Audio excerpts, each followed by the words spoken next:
Well, hi there, everybody. You'd think me getting a new computer would have solved everything, but there's always hobgoblins. It's Mousecock. How are we sounding out there? Let me get the chat for Crazy Mouse here. You can highlight those now. How's everybody doing? We got Eric here, Krugus. Yeah. Yeah, we were just getting a little echo, and we weren't quite sure what was causing it. We're still dealing with a little of it, so it's going to be like old time radio, like 4077 MASH. Hey, Greg, I got a question. Over. Oh, here comes Rogan coming down the steps. How you doing? All right. So we are joined by Greg Gillespie. He is the author of Dragonslayer, the Dragonslayer RPG, which is on Kickstarter. And I believe there's a link to it in the description of the video. Oh boy.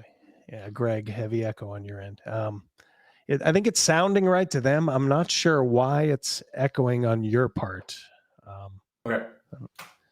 So, Greg, I'll tell you what, instead of me talking and echoing, why don't you talk and let us know how things are progressing on your Kickstarter? You are, I believe, up to, let's see,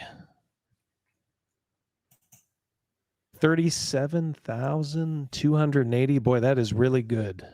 So walk us through this last month. How's it going? Well, thanks for having me. I really appreciate it. I'm in the last 2 days. So having said that, everything's moving to plan. I'm looking to get proof submitted by hoping for October 1st, but it's going to be probably the end of the first week of October. And then there's probably, there's about a month between submission and when it actually appears in my mailbox. So if I'm rolling that over about once every week to 5 weeks, then I should be on track for delivery early in the new year. Your original target was March, I believe, correct? Yeah, I'm hopeful to be ahead of that deadline. But part of it is, mail will slow down with Christmas time, and that's all factors into it. Right. Well, I was going through your comments on the Kickstarter, and someone brought up the fact that there are no bards in Dragonslayer. Tell us a little bit about your prejudice against bards. Well, I mean, it doesn't really do anything. I don't see the bard as a core class. So for me, I think it's just a situation where you have to make some decisions. And if someone is really bent out of shape that there's no bard, that gives them an opportunity to craft one and have it added to the Dragonslayer canon down the road. And the point is to make this game, to have it completely standalone. And yet, if want to create their own things, add to it, and carry it forward, that they can absolutely do that. Excellent. I mean, I agree. I mean, if somebody feels really strong, you can, Greg is going to have a open license pretty much for this game. Very easy to follow. You can make your own bard class. And we're going to look, Greg was kind enough to provide me with a couple of more juicy tidbits about the game. And we'll look at those in just a minute. What was your favorite part of this book as it's coming together? Like, what part did you really, really enjoy writing and you think is going to really hit home? Well, I can't say that there's one.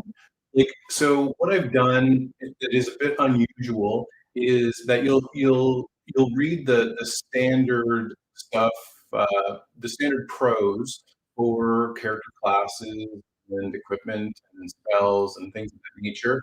But I've gathered a whole bunch of material in the appendices, and some of it has a very casual tone.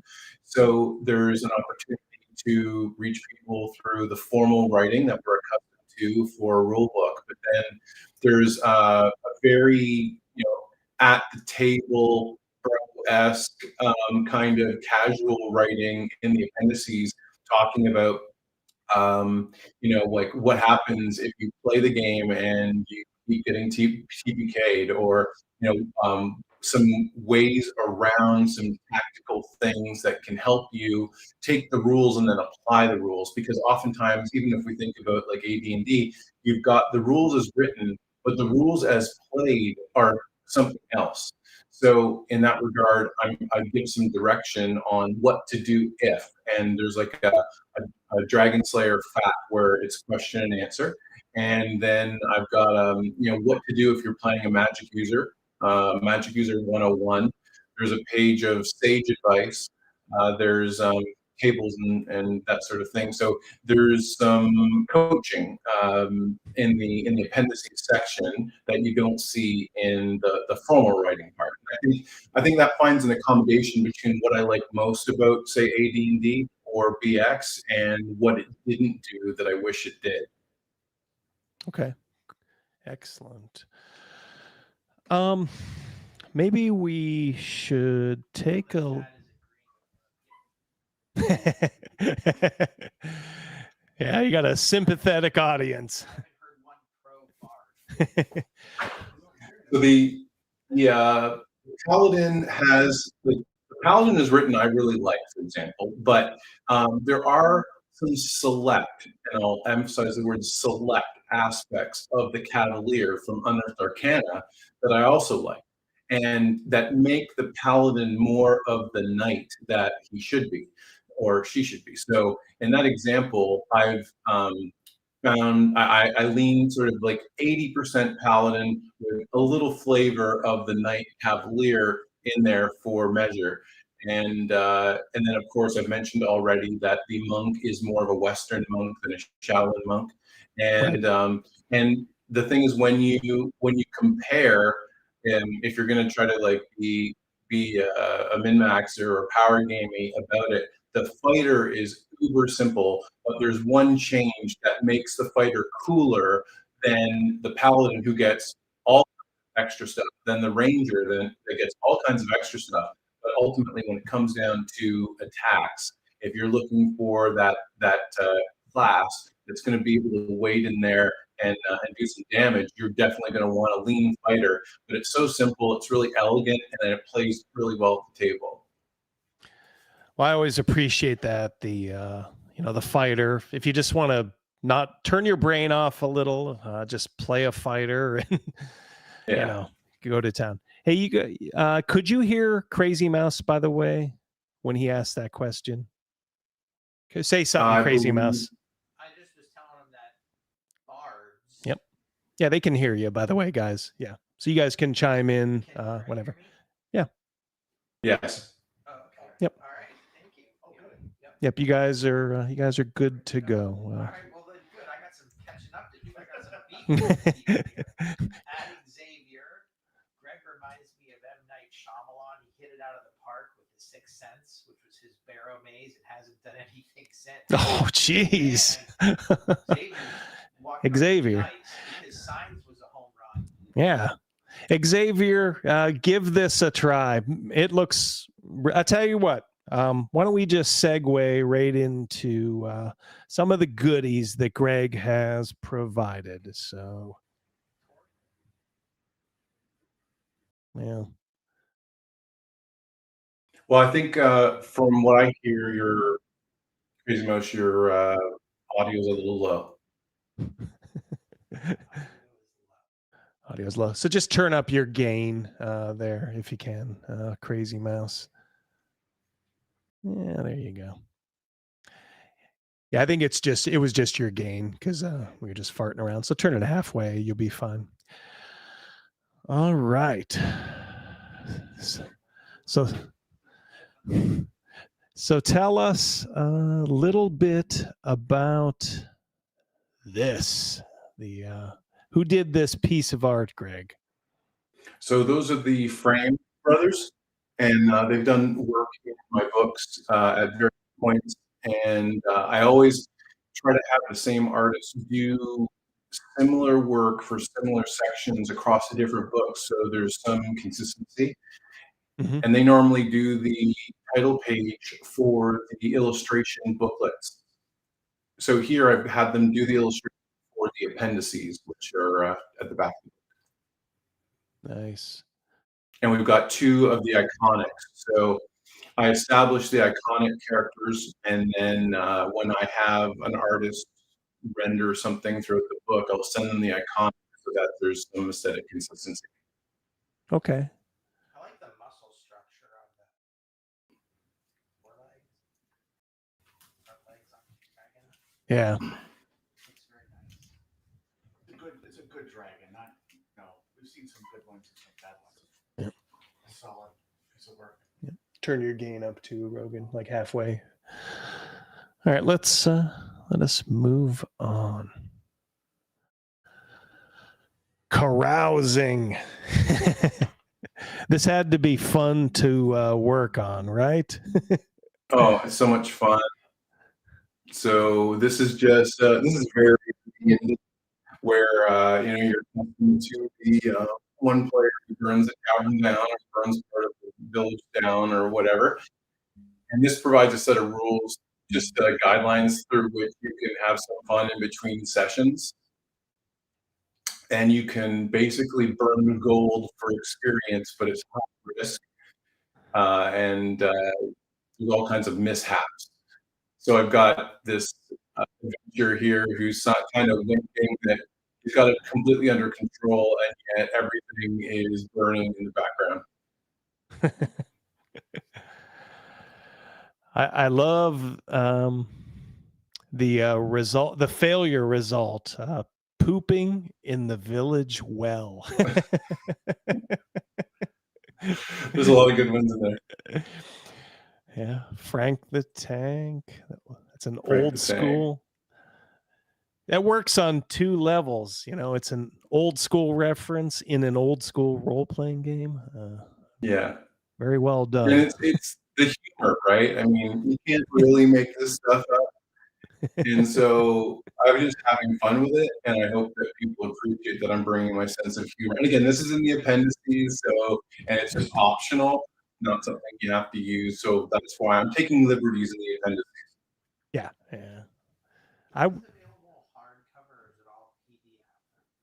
It's hard. It'll be printed on demand. And then if it finds legs, then I would consider doing a sewn book run at some point in the future. I'm confident it will. Yep.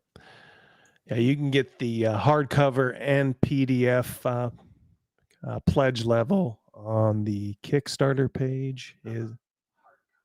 Oh yeah. Yeah. And this is a full-size book. 300 pages. Yeah, Greg does not cotton to digest size books. No, we've tread over that ground. So yeah, so this full size, you got a 12-point font, and it doesn't vary under that, so it should be good to go. And you dry eyes like they do. All right, here's the Ranger. Tell us a little bit about the Ranger. Class sections, they were a lot of extra work because everything's a custom fit.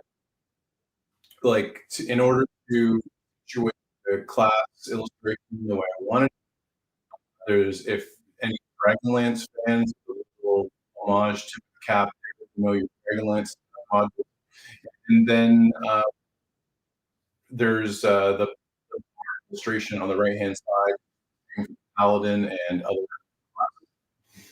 And then so you've got a little bit of, and then the archetype class, and then you can craft everything from that page. Now, I have any changes that I think are appropriate, so I think it makes no sense that the ranger would get cleric spells later on. They should be getting druid spells. So that's a change that I think is more appropriate to the material. Right. Right. Mm. For sure. Looks good. Let's see. I think we got a pretty cool piece of artwork here coming up. Oh yeah. Look at what's at the bottom of that stair. Yeah. Who did that one, Greg? So this is a fellow named Stephen Thompson who's done work for me for 10 years. Beautiful. Beautiful. And then if you guys saw the A little bit of homage here and there. So those eyes looking back at you are very similar to the magic image in the game guide. right. What were you saying, Crazy Mouse? I was saying, would that be considered 5 feet wide? Yeah, that would be a narrow 5-foot passage. So actually, here's the thing. We spoke a while ago when about my trip to Ireland. So I was in a castle with a 5-foot passage just like this, and I sent him the picture of the stairwell in a castle, and I said how I want it sort of defined. Sweet. So I'm pretty broad in the shoulders, and the edge of both shoulders was touching. That's how narrow this passage was. Probably more like 3 feet as opposed to 5, and very steep. I like the loose rocks on the steps too. Yeah, you have to. Like a lot of artists will send you stuff that's kind of sanitized, and I'm like, no, we throw in the cracks, throw in some debris. This place has been there forever. Give the impression, and then the dramatic torchlight. So this is faded just a little bit by what you're seeing on the screen. What you'll see on paper is a bit more, a bit darker than what you have here. All right, let's. I love that. I really do. Now you mentioned this in the first stream at the beginning, so real briefly, why don't you touch on this one again, Greg? Well, I'm a big fan of all that first generation artists that were TSR, and so this is an homage from the core image in the Deities and Demigods book. So I wanted a big sort of like buff warrior in combat with a snake, and then took a little bit of a Conan-esque aesthetic theme to it. Beautiful. It's got to me, it's got a cocaine feel to it. Yeah, for sure. Old school Conan. Yep. It's awesome. The chat is absolutely loving this artwork. Ryan, Surly. Yeah. Yeah. How could you not? Well, Greg, he put a lot of money into the art in this book, and it shows. You know, he's got some heavy hitters doing some work for this game. This is not public domain art. No, this is good stuff. No, it's not how I'm going to roll. I want that personal human touch from people that know the material, for people who care about the material, and for people who want to celebrate that material and the style of gaming it represents. Yep. Here's the thief, which we looked at last time. I love the titles at every level: the thug, knave, purse cutter, charlatan. God, it takes me back, baby. Well, it should. That's the idea. Yep. And of course, we saw the giants last time. That's the thing about this book. It's almost all inclusive. It is you all get- inclusive. Yeah, you get monsters, you get, player, DM section, everything. This is all you'll need, baby. So if you imagine like a BX version of D&D, but AD&Dified, that's the happy medium between those two editions. So it's fully fledged and has everything that you need. And then if you have like the Mega Dungeon Monster Manual, you can sprinkle in more exotic monsters. But this has all the ones that you'd find in a standard book to run games. Yeah. Yeah, and you can get the Mega Dungeon Monster Manual right now, actually, on drive-through. Just search for it, and that'll have basically monsters that appeared in Greg's Mega Dungeons, all just kind of collected together, and fully compatible with these rules, because it is these rules. On each giant bird back there, like morale. On these, what is So there's a morale score out of 12, and if you're playing like unintelligent monsters, they're not going to check their morale. But if you're playing intelligent monsters and half their number get slain or killed, then they'll check their morale, and that's a bit of a guide for the person running the game to see if that group of monsters are going to stay and fight or flee. Yeah. Mhm. So a tool some DMs use, some don't, some just I kind of rarely use it because I have a feel for all the monsters, the context of the situation. But if you're new and you're not sure, then you can roll dice to determine whether morale needs to be checked or not. And there are markers to do that. So if a monster loses their leader, if half their number are killed, then monsters will check their morale and fight or flee. Yep. You guys can see here the goodness: Asmodeus, Balsable, Dispiter, Carrion. Man, good stuff. Is this the thing you're most proud of, Greg, as far as all the stuff you've produced?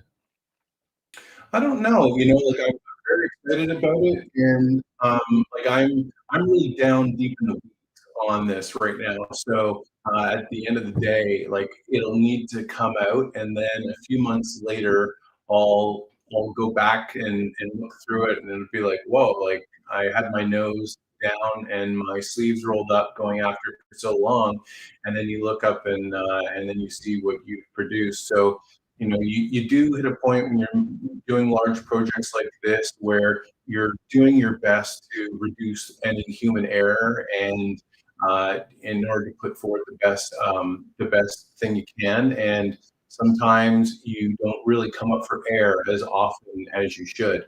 So I'm heavily down in the weeds, and I guess the thing I'm most excited about is we're on the cusp of a new dawn for the OSR post all the nonsense from earlier in the year, and the dust hasn't settled yet. But this will be one of the pieces of dust alongside Swords and Wizardry book and alongside other rule sets that come out. And then once the dust settles, people can decide in the marketplace of ideas and creativity what they want to play. And then things will rise or fall based on the merit of the work. And that's exactly how it should be. Cool. I tell you what, maybe Crazy Mouse can do the chat, but something just occurred to me, Greg, as far as maybe a cause for the echo on your end. If you have two tabs open, I don't know if you have the YouTube tab open. If that one is playing, that might be giving you a little bit. That's just one thought. Yeah, I muted it. Oh, okay. Yeah. So we'll have to get to the bottom of it. I'll do a little research, maybe figure out what was causing it. What's the no worries. As long chat as saying? people in the chat aren't getting any info, we're good. Yeah, I think they're fun. The chat's talking about 3.0 and 3.5. Ooh. Love sauce campaigns back in. People are looking forward to this new book coming out. You're going to see Actually, I am. I'm some looking forward to it. So am I. Oh, I'm sorry. You're going to see some influence from third edition in Dragonslayer, and you've seen it already because in all my books, one of the things I think third edition and 3.5 specifically did very well is including the monster movement rates vis-a-vis 5-foot squares for your miniatures, which was an outstanding decision. There's no question about that. So in that regard, like I made that decision a long, long time ago, so people can recognize in barrel maze and forward that I've been using 5-foot movement rates because I love miniatures and I love painting them and representing your figures and the monsters and so on. And it's a great creative outlet. And I think that that's something that needed to include in OSR games and so that's something I made a decision on a long time ago. Cool. I think, well, some people are saying I sound like him in the background, so I just turned up my game a little bit. But I'm speaking for myself for our Friday nights. I feel like, Greg, I'm disappointed. I wish I would have known that you were doing this earlier because I would have voted for this over Castles and Crusades. Well, you can always... if you want, we can run an online session, and I'm happy to do that. And you can decide if you're a one-off, and you can decide for yourself, and people can watch and pick from there. Yeah, I might take you up on that.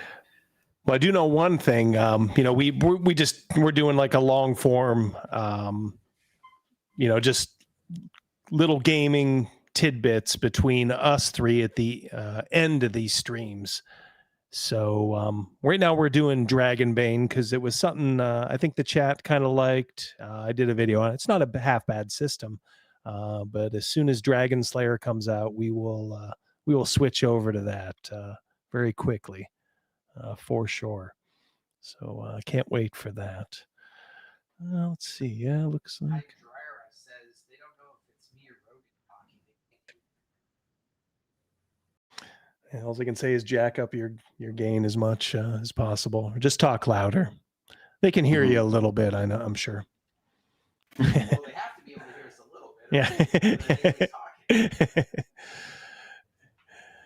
Yeah, like I said, I haven't gotten all the bugs worked out, but I got a brand new computer, but it just came a couple days ago, so I'm still putting it through the paces. I gotta figure out all this stuff. So we're gonna get somebody from Best Buy over here.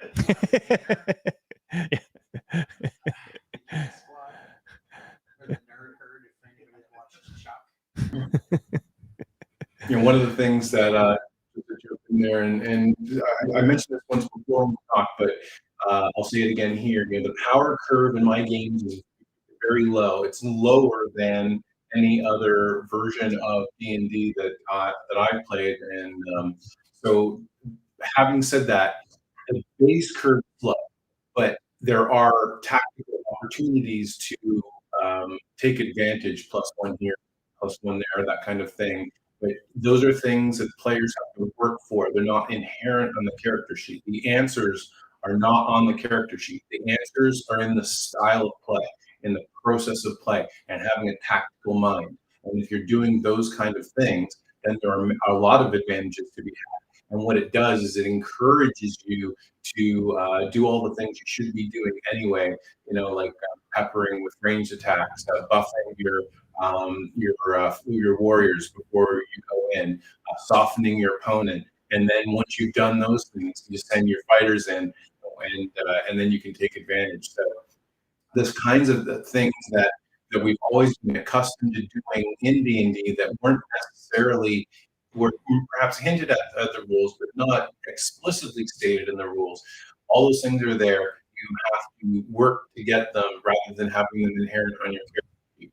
And that's one of the reasons why in the appendices that I'm taking the opportunity to explain those, so it's clear, that what the style of, by engaging in the style of play, you advantage yourself in combat situations and other non-combat situations. Excellent. I'll tell you what. Let's take a look at the Kickstarter page. Yeah, 37,343 guys. I think it might have. Yeah.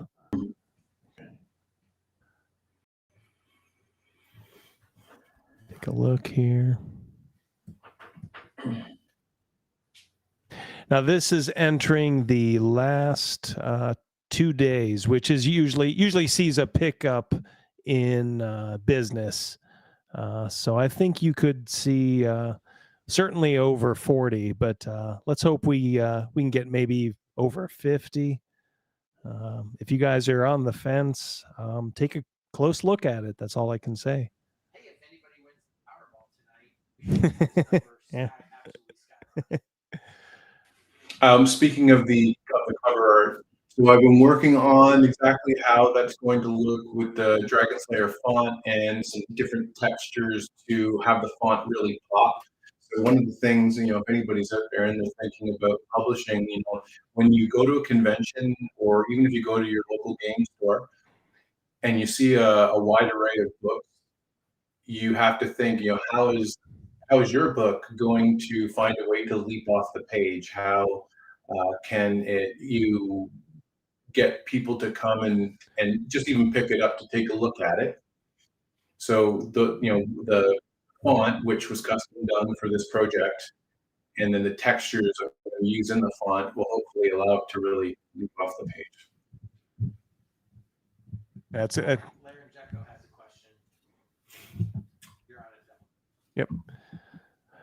In Dragonslayer, will DMs have to ask players for permission to kill their characters? Absolutely not. 0 sensitivity readers were used in the creation of Dragonslayer. In fact, you have one insensitivity reader, and that's me.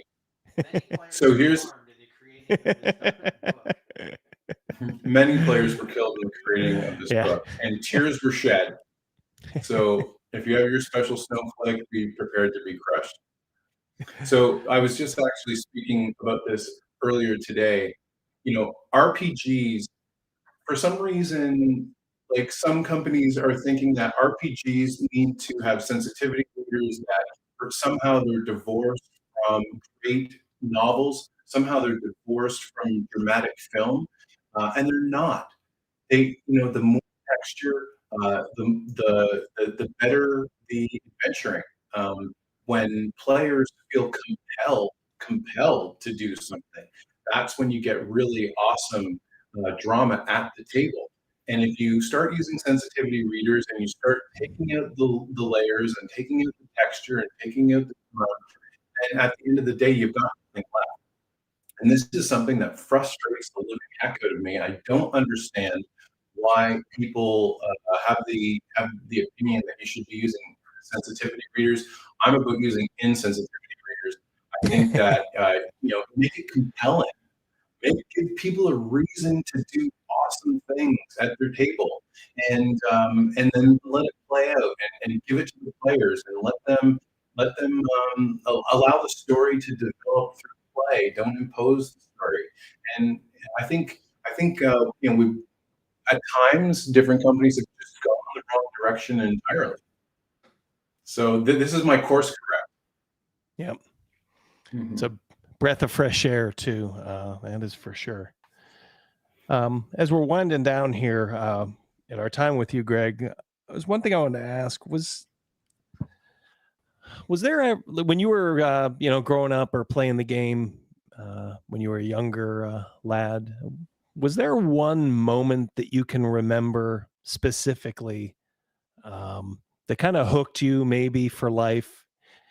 Maybe not insofar as like, oh, I kind of like these games, but you were like, okay, this is something that's going to stay with me for a while. Was there ever a moment like that for you, whether you were DMing or playing or something like that? I think it's a combination of things. I think probably most of our listeners would feel the same way. It's a combination of a couple things: the camaraderie of playing with your friends at the table, and the joking and the carry on and the shared experience. So all all the kind of I guess somewhat lame, but very funny movie quotes. The lore of the game, I think, has always been very cool. Like something as simple as having named spells. So like then it's like, hey, whoa, like this dude created this spell. Like he must have been a total badass. Like I want to know more about that wizard or about that magic user or illusionist or whatever. And I think so. I think the depth of experience sold me. The camaraderie playing at the table sold me, and then those moments when the dramatic moments where it's one hit, there's one player left or one or two, and everybody's heavily wounded, and everything's riding on this initiative die, and it's like high stakes dice rolling, a casino dice rolling in a way, and so I think that's super fun. And I think that so there's not only the lore at the table. Do you remember 10 years ago when you're fighting this troll and it kept coming back to life or whatever? And then there's like the lore of the actual game itself. And then I think, these are things that we can all relate to. If you played the game any length of time, we've been attacked from above when we didn't expect it. We fell into a pit when we didn't expect it.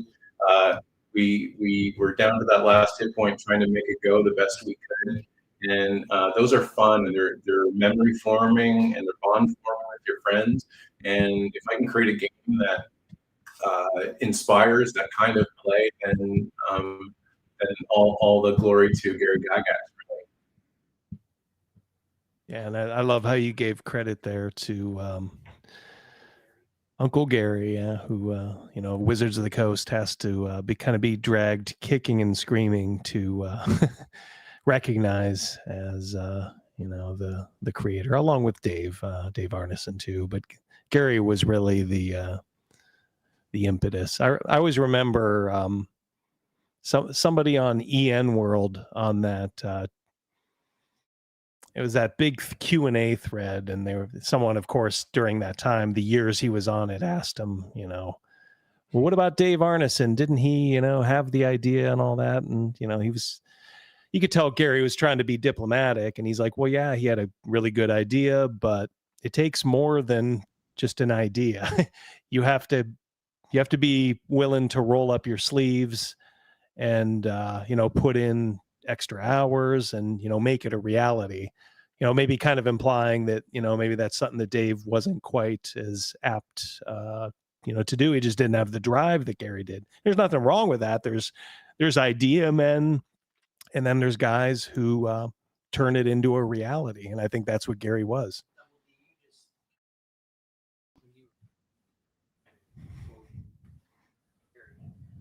You use the word fun.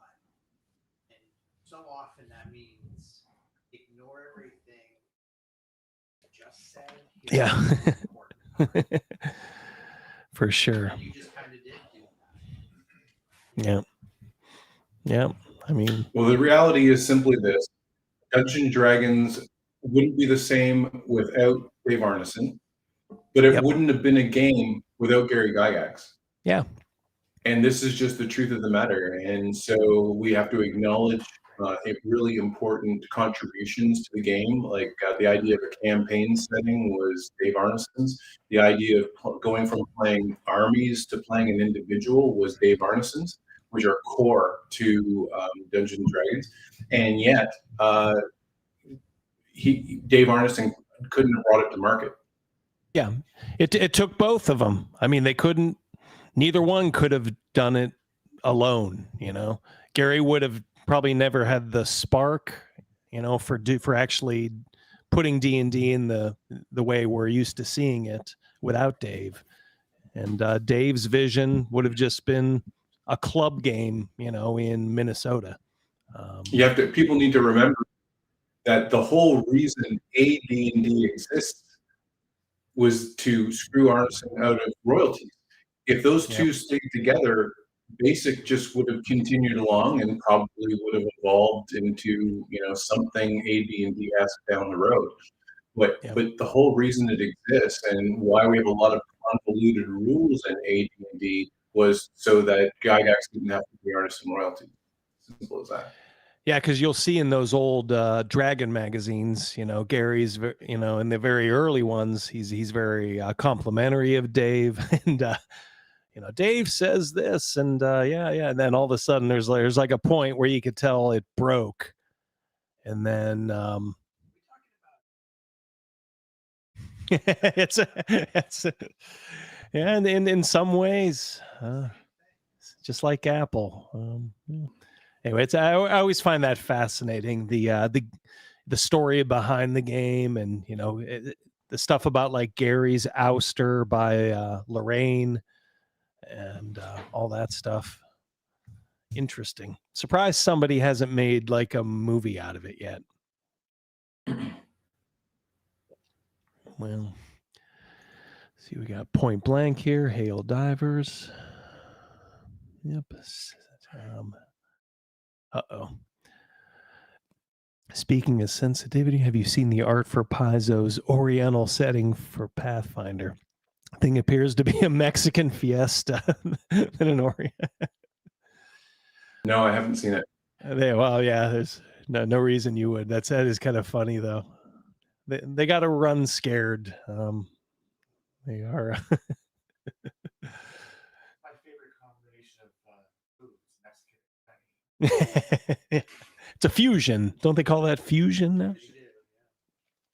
Well, Greg, is there anything else you want to tell us about as we're getting close to the last 2 days of Dragonslayer? Just that I appreciate everybody supporting me, that if you haven't had a chance to take a look at it, take a look and judge it on its own merit, and know that I'm going to get this thing to the first print proof here in the next. I should have a copy in my hand by the end of October, and I'm going to continue to copy edit and get it ready, and make sure that all the I's are dotted and T's are crossed, ready for delivery early in the new year. And then everyone can take Dragonslayer and do what you're supposed to do, which is game like crazy in the 50th anniversary year. And as I said, I believe you can find the link for the Kickstarter in the description for the video. If you can't, it's on Kickstarter, Dragonslayer RPG. Hey, Greg, have you encountered any issues with Kickstarter? They are kind of notoriously left leaning. Have they given you any kind of trouble? No, what they do is they tend to ignore Kickstarters that aren't their politics. So there was a point there where if I ran a Kickstarter, they used to highlight it, and they don't do those things anymore if you're on the right side of the aisle. So that's fine. My approach has always been I'm going to be successful regardless of circumstances, and I don't allow things like that to dissuade me in any way. It's just water on a duck's back, and I'm going to bash forward. I'm going to try to make the best games I can, games that represent people that are interested in good play, and check their politics at the door, and come forward and have fun with their friends. And so regardless of any stuff that people are saying in one forum or another, or whether Kickstarter chooses to highlight the projects that I put forward, it won't matter. I'm going to bash on. It's the right approach. Not much you can do, so I mean, just got to forge ahead and just. Some people have pledged just tonight. Some pledges. Well, I appreciate it very much. And Greg, will as you're working through and finishing up, and you want to show off a little bit more, please come back. I'll be always. You're always welcome here. You're part of the show, so we'd love to have. I appreciate it very much. And cool. As soon as I get I'll get a hardcover in my hands, and I've got something worth sharing, you'll be the first to know. All right, excellent. So yeah. All right, we'll let you go then, Greg. Get back to work, right? Yeah. We will talk soon. Roll up here. All right, buddy. All right, cheers. Yep. Take care, man. Thanks, everyone. All right. Chat, just hold on here as I transition. C's asking if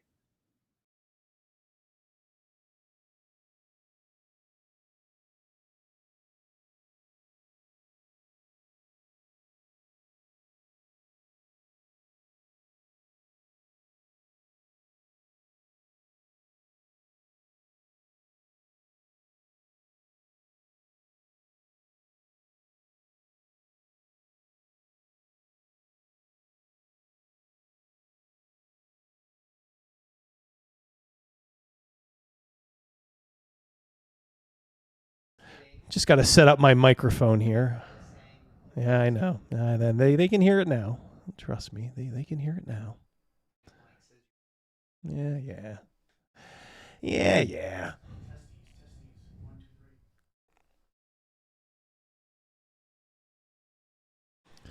So get these guys all up and running. You guys jack up your gain if you don't mind. Bring it up. Hello. A little bit. Hello. Hello. Now how we doing? Is there anybody out there? Ooh. May have to turn it down a little every time I talk. I'm reverbing because I'm getting picked up. Turn down your gains, guys. All right. okay, so not jack it up. Don't jack it up. Is this better? Rogan sounds great. How does Crazy Mouse sound? Point Blank says sounds good. Double D's echoing. Yeah. If I'm echoing, that means that I'm being picked up on your guys' mic, which I think is yours, Todd. Okay. So turn yours down. Okay. Still can't hear the mouse, which is crazy, says Krugus. Yeah. Mouse is super low. Can someone help me then? Because I'm twisting this in every direction. Yeah, it is the old. Well, I tell you what, Rogan, if you sound great, And he is in the middle. you just talk. You just talk, Rogan. I'm matching Okay. exactly where his dot is, so hopefully mine is fine. Yes, Double D actually. Vivo fix it. It's like Gavin's here. Is that plugged in? Check. 1 2 1 2. Oh, it's plugged in. Laura says nothing. Hydra says mouse, plug it in. Yeah. I has a sad. I'm going to use that one. I has a sad. That's awesome. I'm not sure what is going on with Crazy Mouses. Dude, I'm going to swap it out. Now Laura says no one can hear Rogan. Testing. Hello? Is this better? Now they're saying Rogan sounds good. All right. Rogan sounds great. Thank you. I look great too. How's Crazy Mouse coming through? Double D's in the back in the closet trying to find new light. Oh, thank you.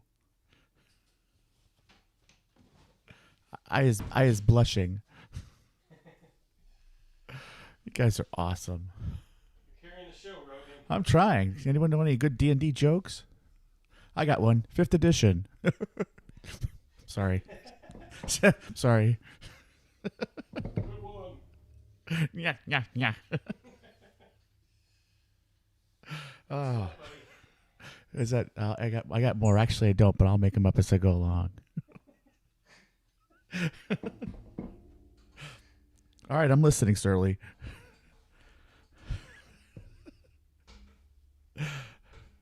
A beholder floats into a bar.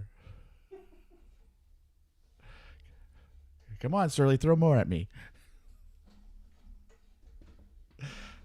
Then that's all right.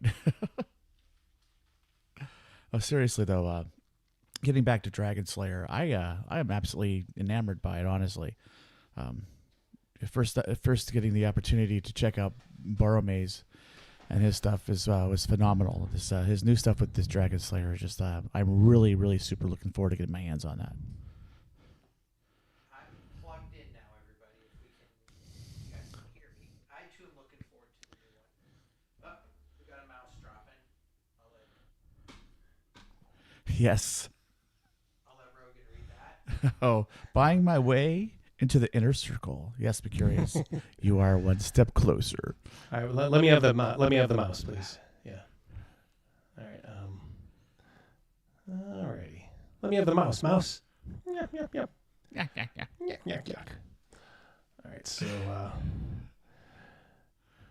it's telling me you are on the sure. That's no good. Got to be on the show. We're gonna put you on the 3. Rogan is on the 4. All right. How about now? How you like me now, as the song goes? How do you like me now? I think that's going to be okay. One step closer. Oh yeah, Tora. Awesome, Tora. Awesome. Been a member. We're hearing much better, much better. This is the way to go. Mark that microphone. I think that was just a bad microphone that Crazy Mouse had. I'm going to have to do something with that.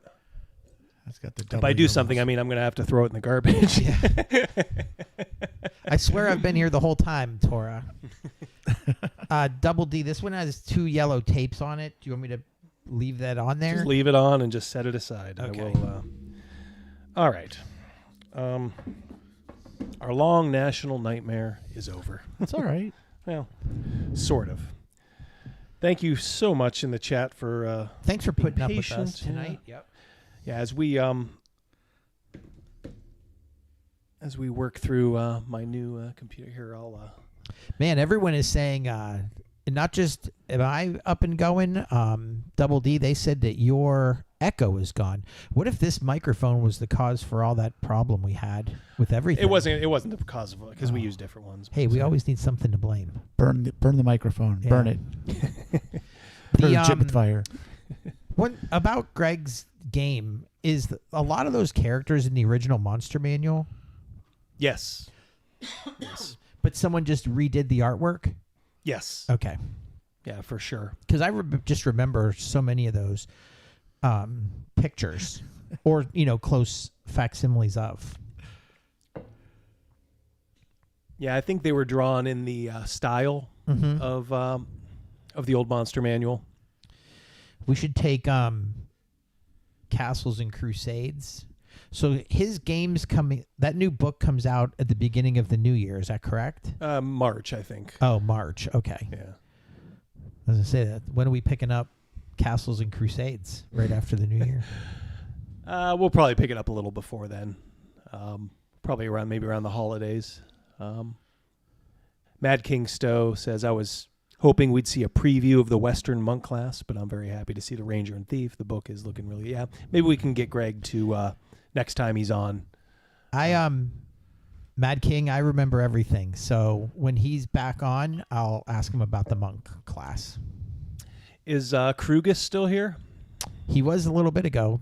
And by a little bit, I mean like 10 chats ago. All right. So Krugus, I picked this guy up at there was a local, just kind of like a local Scottish festival and set of games around here. And there was a craftsman there. And he made this, and I bought it. And I was looking for a name for it. And I said, you know what? I think his name shall be Krugus Runeblade. That is so metal.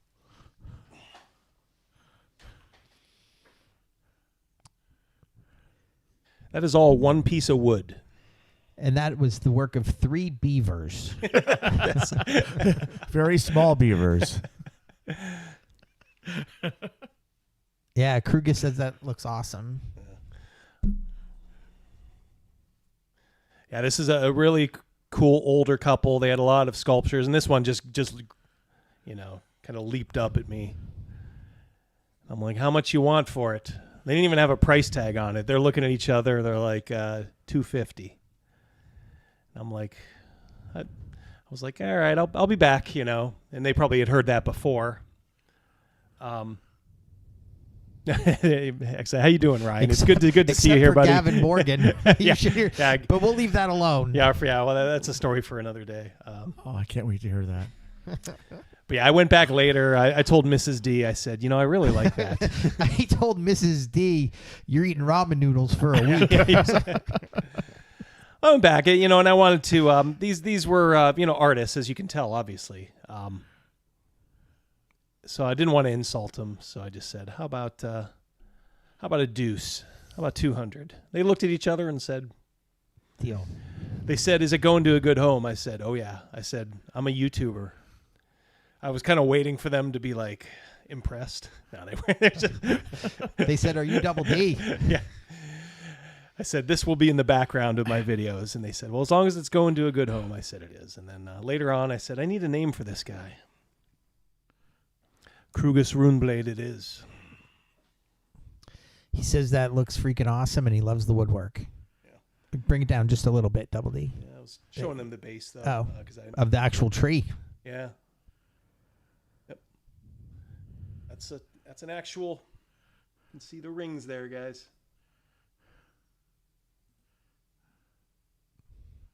That's right. Well, you know, when you're a YouTuber like me making the big bucks. Double D's an influencer. Yep. After he said, "I'm a YouTuber," the booth got flooded and they sold out. Is that the world famous? Krugus Runeblade. What is the chat saying? Charlotte's I mean, here. everyone loves this thing. Yeah. I'm just so glad everybody can hear you now, Mouse. Yeah. It was definitely the mic. I'm gonna have to. You know what? Why don't you get up and just throw that in the garbage there, Todd? Okay. The other one. Yep. Go ahead. Okay. I don't even want any. It was just an Amazon mic, which, you know, you have another one, you know, and they're fine. But there's something wrong with that one. That will not plague us anymore. It failed us. It failed us. It is gone. That's what happens when you fail Double D. Well, it's good that it's actually then gone, so it doesn't get mixed in, because think about when we go to Liveplay or whatever with the whole group. Yeah. You know, that one could have gotten mixed in on, you know, anybody's, Gavin's That's or right. Pew Pews or anything. Exactamundo. All right, hold on one sec here. We're going to go to the EFAP screen.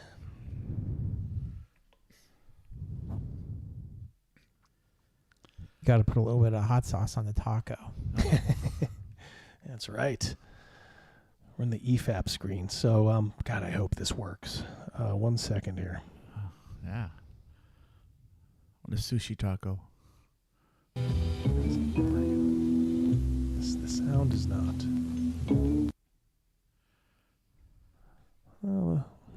Want me to get that out of the garbage? Oh no! Yeah, get it out of the. Get that out of the garbage. All right, let me try that again.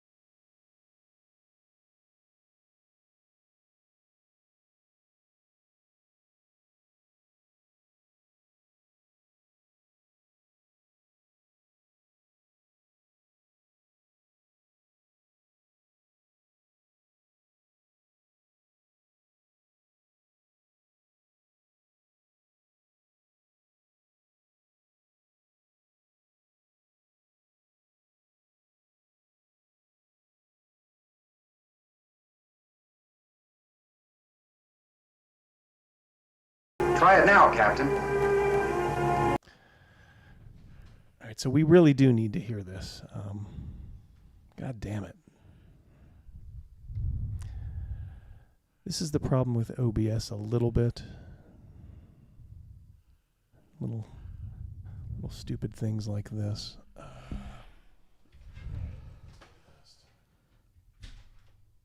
A whole bunch of the chat is saying that they can. But Oh, they can. I know. Yeah. I know they can.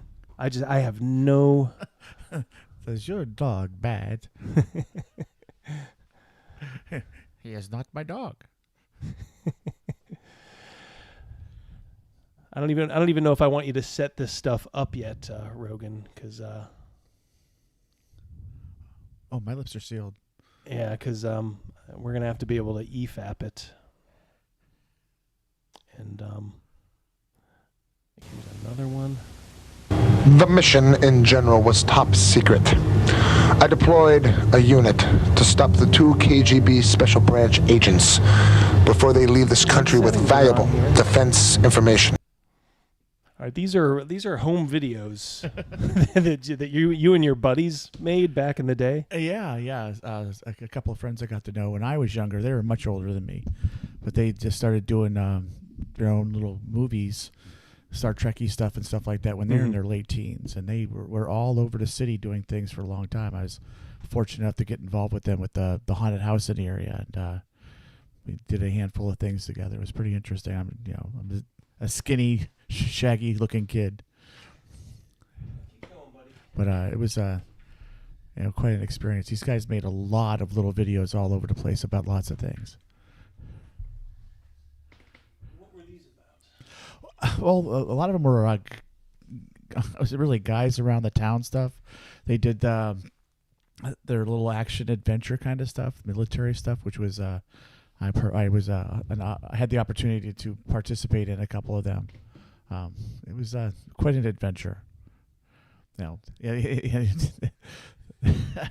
don't want to give too much away right now, but it was a good bunch of guys. It was an interesting experience.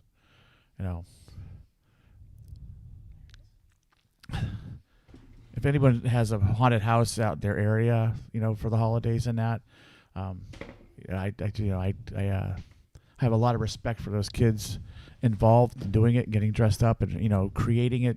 Starting in September through October, that's what we did. We just worked the daylights out on all the new rooms and things like that. And those two guys, Donnie Weber and Matt Frazzini, were a big part of that as well. I'm like, it was a 17-year-old kid when I got to know them, and they were like in their 20s, and they were in part legends. They were in around the area, yeah. A couple good guys. All right. Maybe this will do it. You don't know how chat. You don't know how bad it is when you can hear something and we can't. So we can't comment on it. The mission.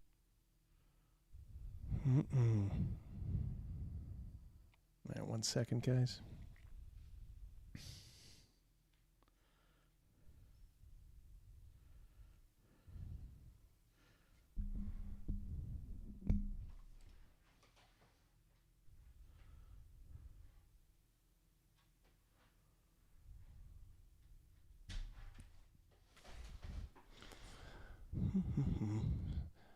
What's the chat saying there, Crazy Mouse? Well, I don't see it because of the.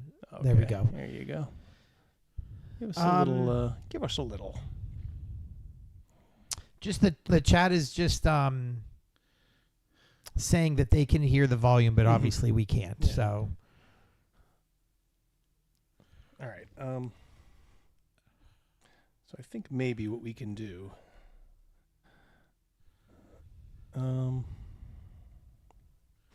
But part of me wants to we could just listen to it off, off camera, but I don't want to do that. You gotta we yeah, have to I gotta do it in real time. I watched part of each of them today again. I haven't seen them in a long time, and I'm just we all got to hear it. Fuck, it's amazing what we did back in the late 70s, early 80s. Yeah, I apologize, guys. We are just not hearing a fucking thing, and I've tried every input now that this thing has. We will fix it eventually. We got this. Well, there is one thing. There's a couple things I wanted to look at.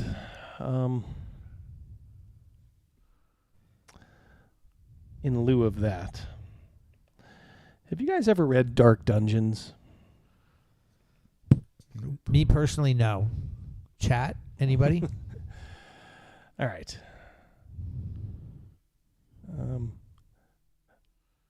I'm wondering if we maybe could just kind of go through We're getting some yeses on that. 2 mics have. Eric C has. Yeah, this is the Jack Chick tract. Oh. I just came across this the other day. I mean, I had seen it in a while, and of course, everybody knows, the classic part of the story. This was those little religious booklets that you would get. You'd always find these in like the 90s, 80s sometimes. How about in the corners of the streets in Las Vegas with the slappies? Yeah. Were they handing them out? 'Cause that shit's hilarious. I think you'd see them there too. Yeah. I saw these like on park benches. I never saw this one. Like I saw one called The Poison Cookie, which was about Catholicism. Jack Chick, he thought like Catholicism was like a cult. I'm seeing on the side there it says 1984. Oh yeah. Yeah, there you go. Yeah. 1984. Yeah, he just made so many of these and he would just sell them bulk. If anybody's ever been to Las Vegas, you got to know what I'm talking about with those slappies. Yeah, the guys with the escort magazines. Man, if you took one by mistake, you were in trouble because all of a sudden, it's like when you dump out French fries in an empty parking lot with the pigeons and seagulls. Yeah. They all just come. Oh my God, that dude took one, and all the slappies would run right over to you. They must get paid on commission. Oh, they get something. Yeah. So here we have a group. Look at those, how big those figures are. Those are big figures. Okay, wizard, cast your spell. This is a game called Dark Dungeon. Okay, dungeon master, my spell of light blinds the monster. This guy looks a little big, doesn't he? In the middle to be playing. It looks like a bunch of little kids and then like, yeah, I guess the girl next to him is older. Maybe it's like a big brother or a, little brother thing. Here it is. The thief Blackleaf did not find the poison trap, and I declare her dead. No, not Blackleaf. No. I'm going to die. I like how she says, I'm going to die. Oh. Is that like her or her character? Just pull out the X card and just rewind it. Yeah. Yeah, exactly. Yeah, if safety tools had been invented, maybe a tragedy, not giving away any spoilers here, could have been averted. Don't make me quit the game. Please don't. Somebody save me. You can't do that. Marcy, get out of here. You're dead. You don't exist anymore. Ouch. What kind of a DM, man? I mean, I guess you'd really want to get rid of these folks, I guess. Like your character dies, isn't it the normal thing? Let's just roll up another one, huh? The DM, she looks so sinister. She is the she looks evil. Yeah, she's the villain in the story, I would say. I declare And you dead.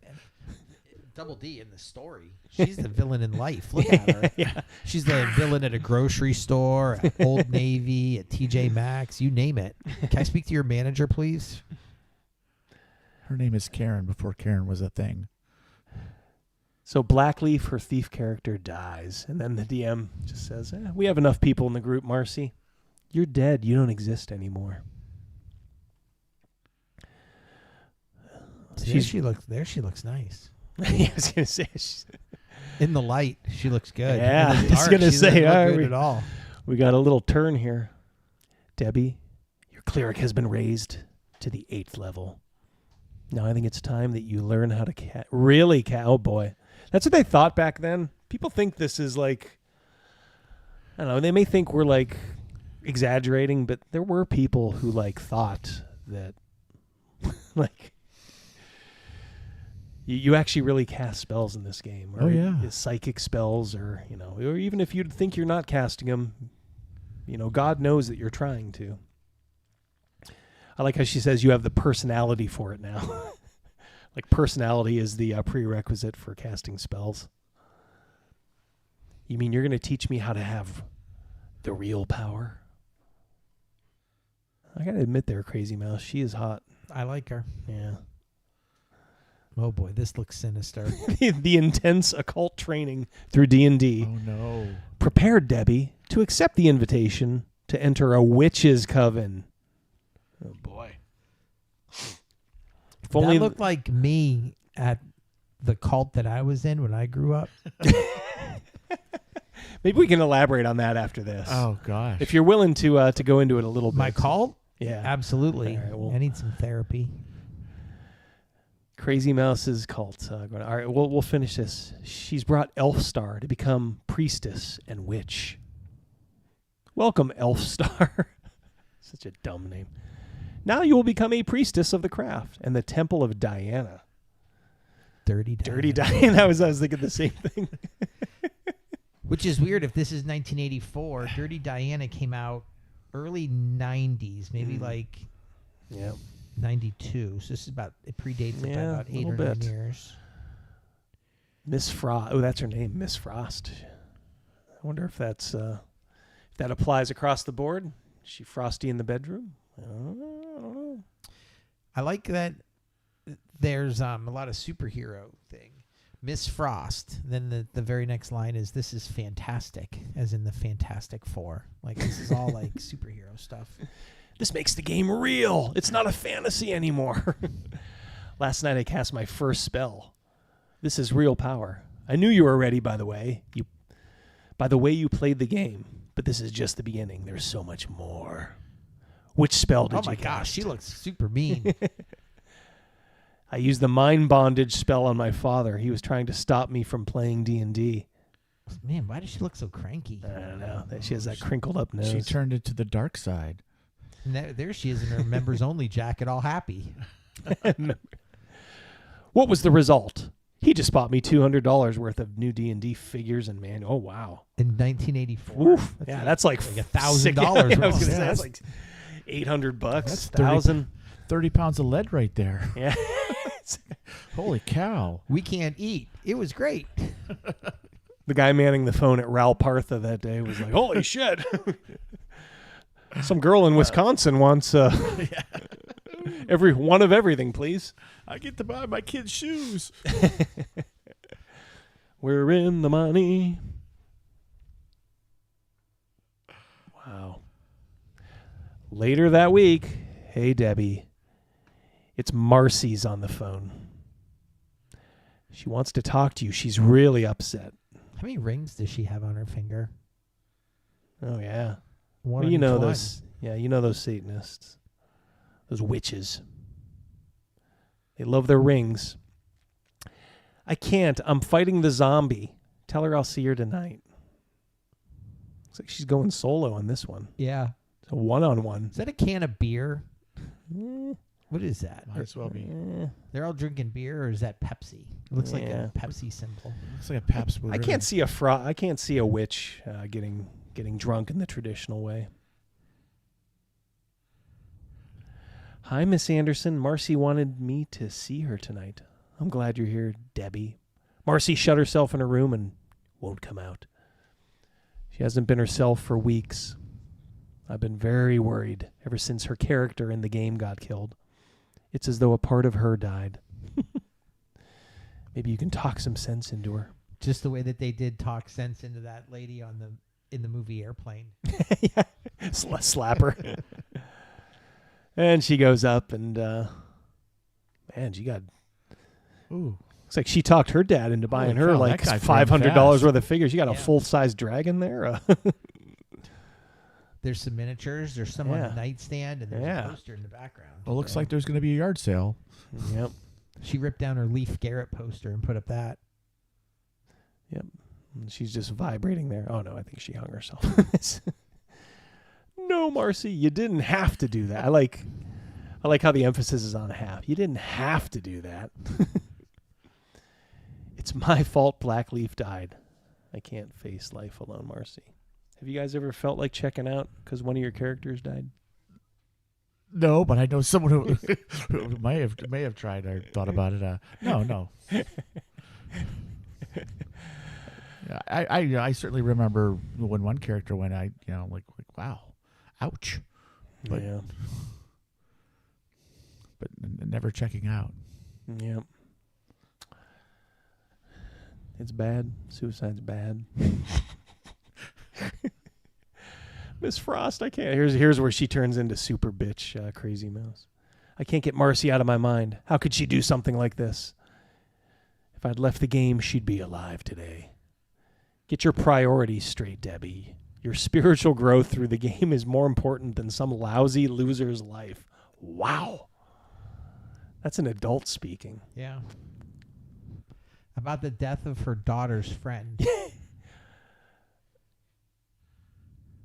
I don't think that's her No, mother. it's not It's her not her daughter. mother. It's got to be, she's just A neighbor. the neighborhood witch, I guess. Yeah, really. How'd they get hooked up Who with is this? Yeah, who is this lady? She's the one that buys the beer. Yeah, exactly.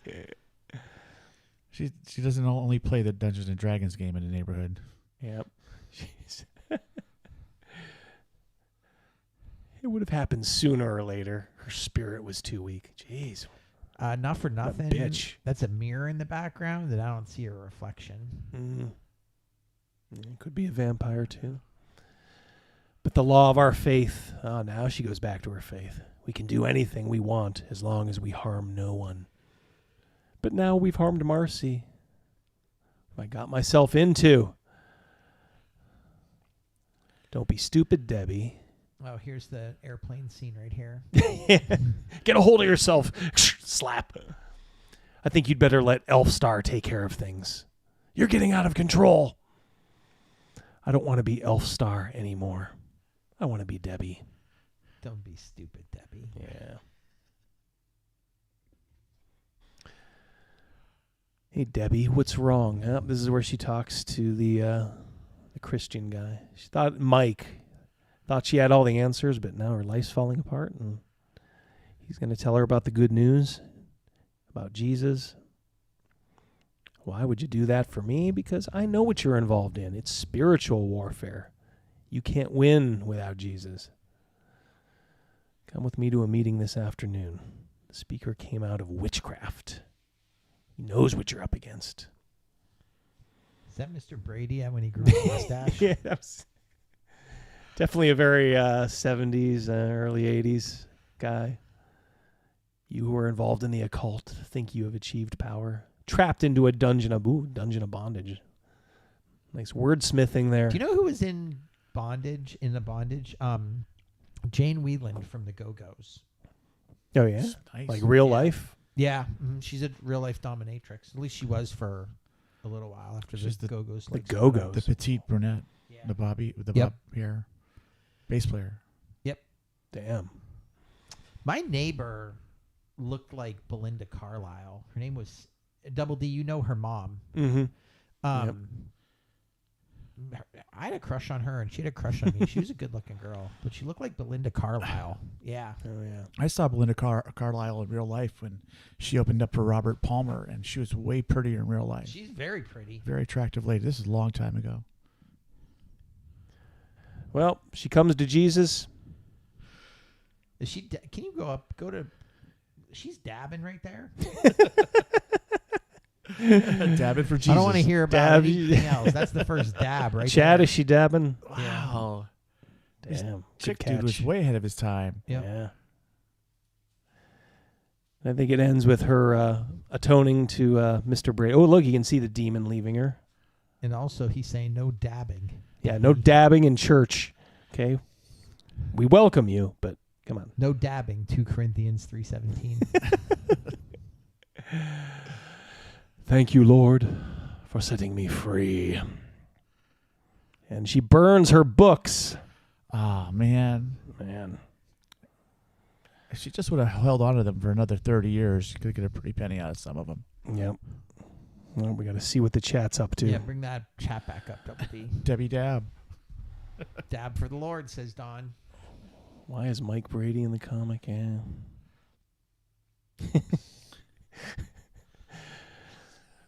Tract probably keeps people from Debbie Jesus. Dabs Yeah. on Dallas. The Debbie Dab. Charlotte, The you Debbie dirty rat. All right, Charlotte. Debbie Dabs Dallas. The Debbie Dab, yeah. Good job, guys. I was hoping you guys would be up for the material. Yeah, Krugus has a good question. Did she ever kill the zombies?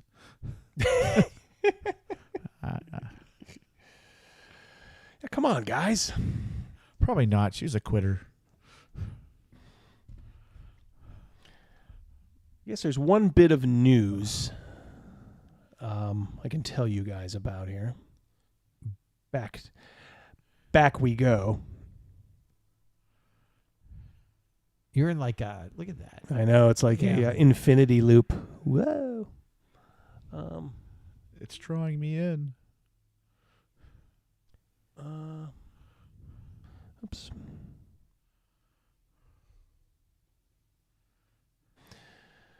There you go.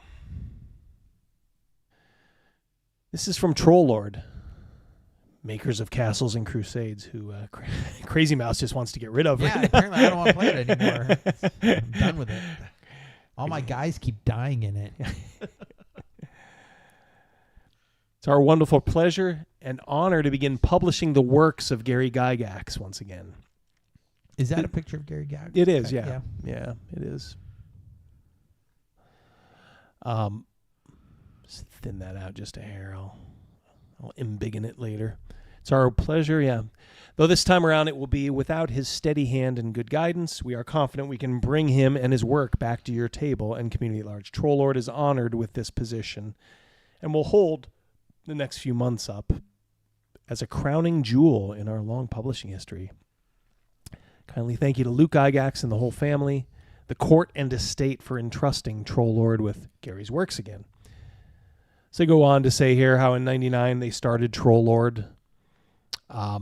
They went to Gen Con here. I think this was their first one. Oops. Uh-oh. Don't go too far there, Double D. Don't go too far. I want everybody to see this, but not... okay, there we go. Dragon Con Fair. I think they went to Gen Con. And that's where they met Gary. Joining the Madcap crowd there were quite a few veteran gamers, not the least of which was Gary. So they start their company and they see Gary at the con.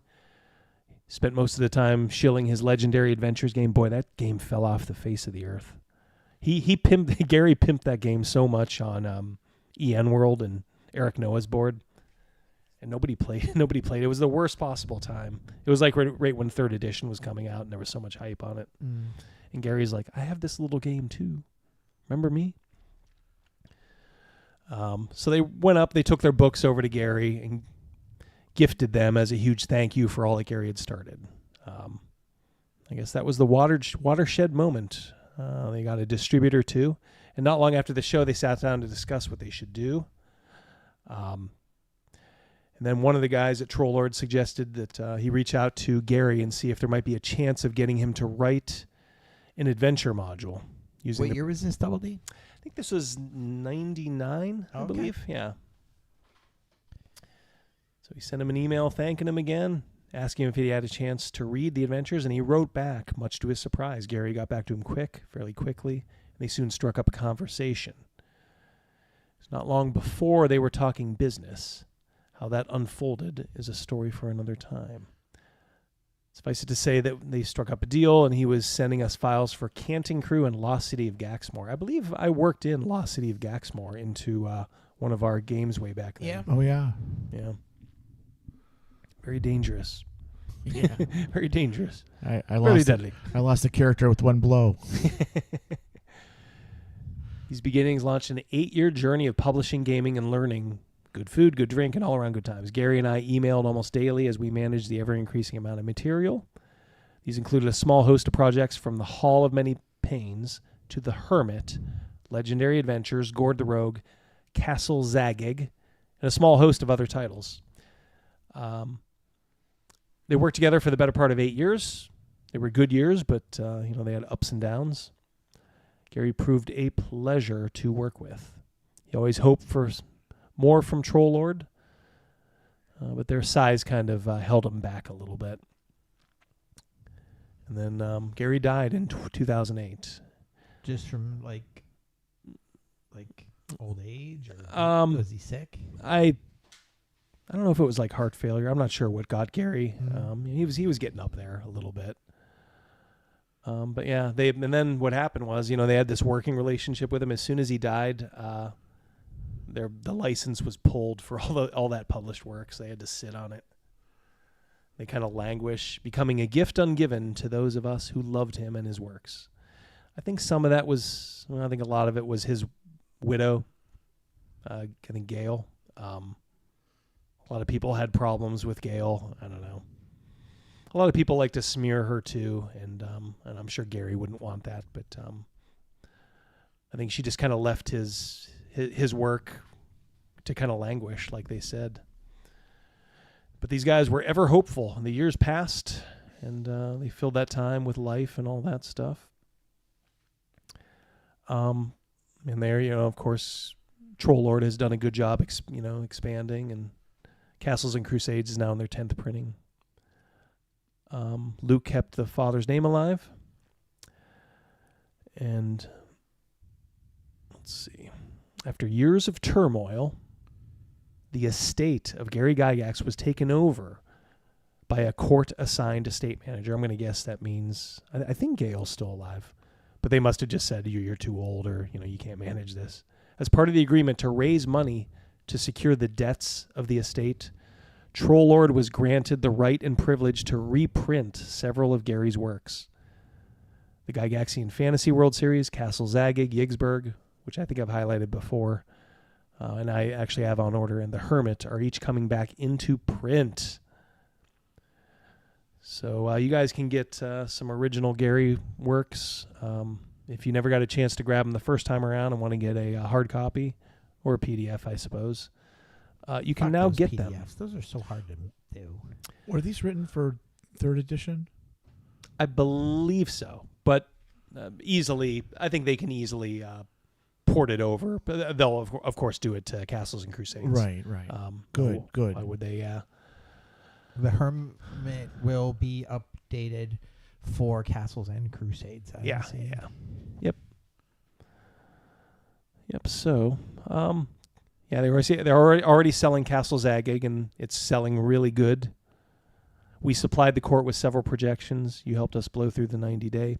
We've made the first payment to the estate, a good faith payment, and we'll make another after end of this quarter. This is also part of the reason why we're playing Castles and Crusades, because these are good men.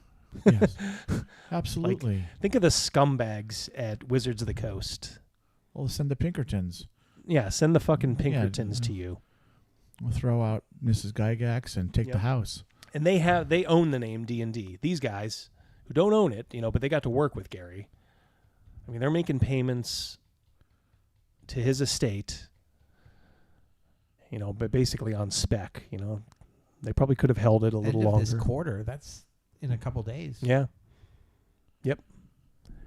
Made a the estate's already going to get 2 payments, so his estate can get taken care of and settle its debts. So I am going to hold on one second here. Let me get that back over for you, Mouse. So for you guys to consider, I will enlarge this as well. You guys like that? I don't know. Hold on.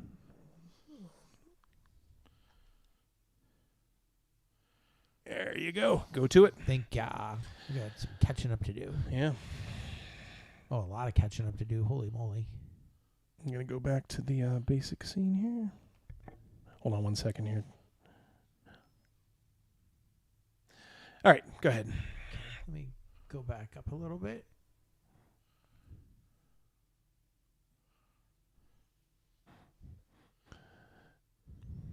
I'm going to remake that comic with Jeremy. Yep. So it looks like Troll Lord is doing their best to, obviously they want to make money, but they, they also kind of want to help out the estate of Gary by selling his stuff. Krugus played Dangerous Journeys. He put out. Yeah, that was way back in the day. Have any of you guys ever played Legendary Adventures? Legendary with a J. I don't know anybody who has ever played that game. And Gary was always, of course it was his game. He was always trying to sell it. But I don't know of one person who ever played that game. So Crazy Mouse, Bring it. why don't you let me handle the chat? Yeah. I'm We're- going to clear that. Oh yeah. Okay. As we were talking about in Dark Dungeons, you had a little bit of cultish activity at your house. Did oh you my not? gosh, we certainly did. So why don't you I tell the chat? I had to get confirmation that. But what would you say if I confronted my mom and I said, "Were we in a cult?" And she said, "No. Why would you ask that?"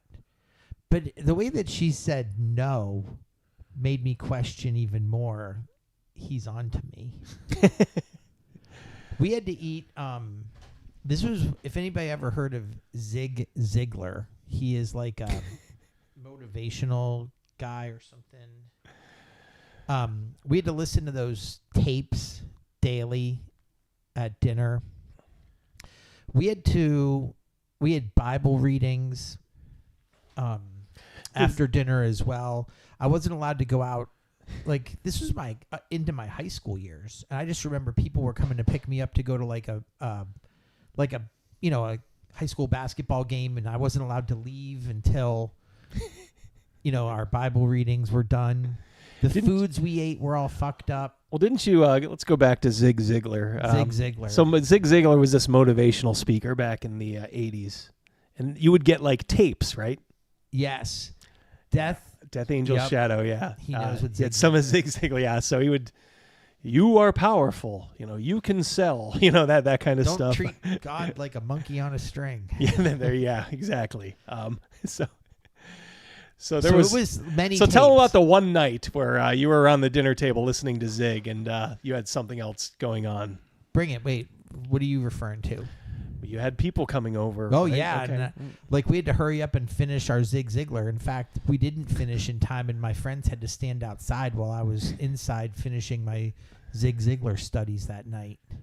So you're sitting around the dinner table, like looking at your watch, like, Mom, Dad, can I go, please? Can we go now? Like the game, like Trevor was his name that was picking me up, and like a whole group of us. It was like just a group of friends. We're going to the our high school basketball game. And I was not allowed to go until, so not only did it affect me, it affected our whole group. They had to wait outside, but I never told anybody what I was doing inside. I would always just say I had to do chores, because I was embarrassed to say what we were doing inside. Did anybody ever catch on? No.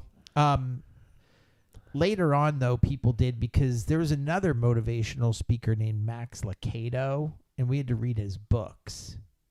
So there was that as well. That was just the one aspect of the cult stuff. The other cult stuff came with the food that we had to eat. Mm-hmm.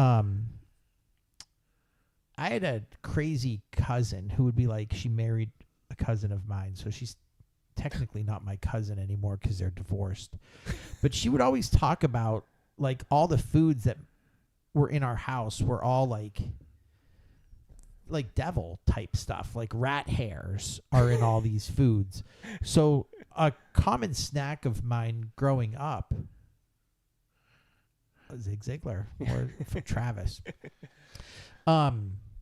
We had to eat. We weren't allowed to have chocolate. We had to have carob. And so it was just carob cookies. Our snacks were sunflower seeds and alfalfa sprouts. For ice cream, we had to put wheat germ on it.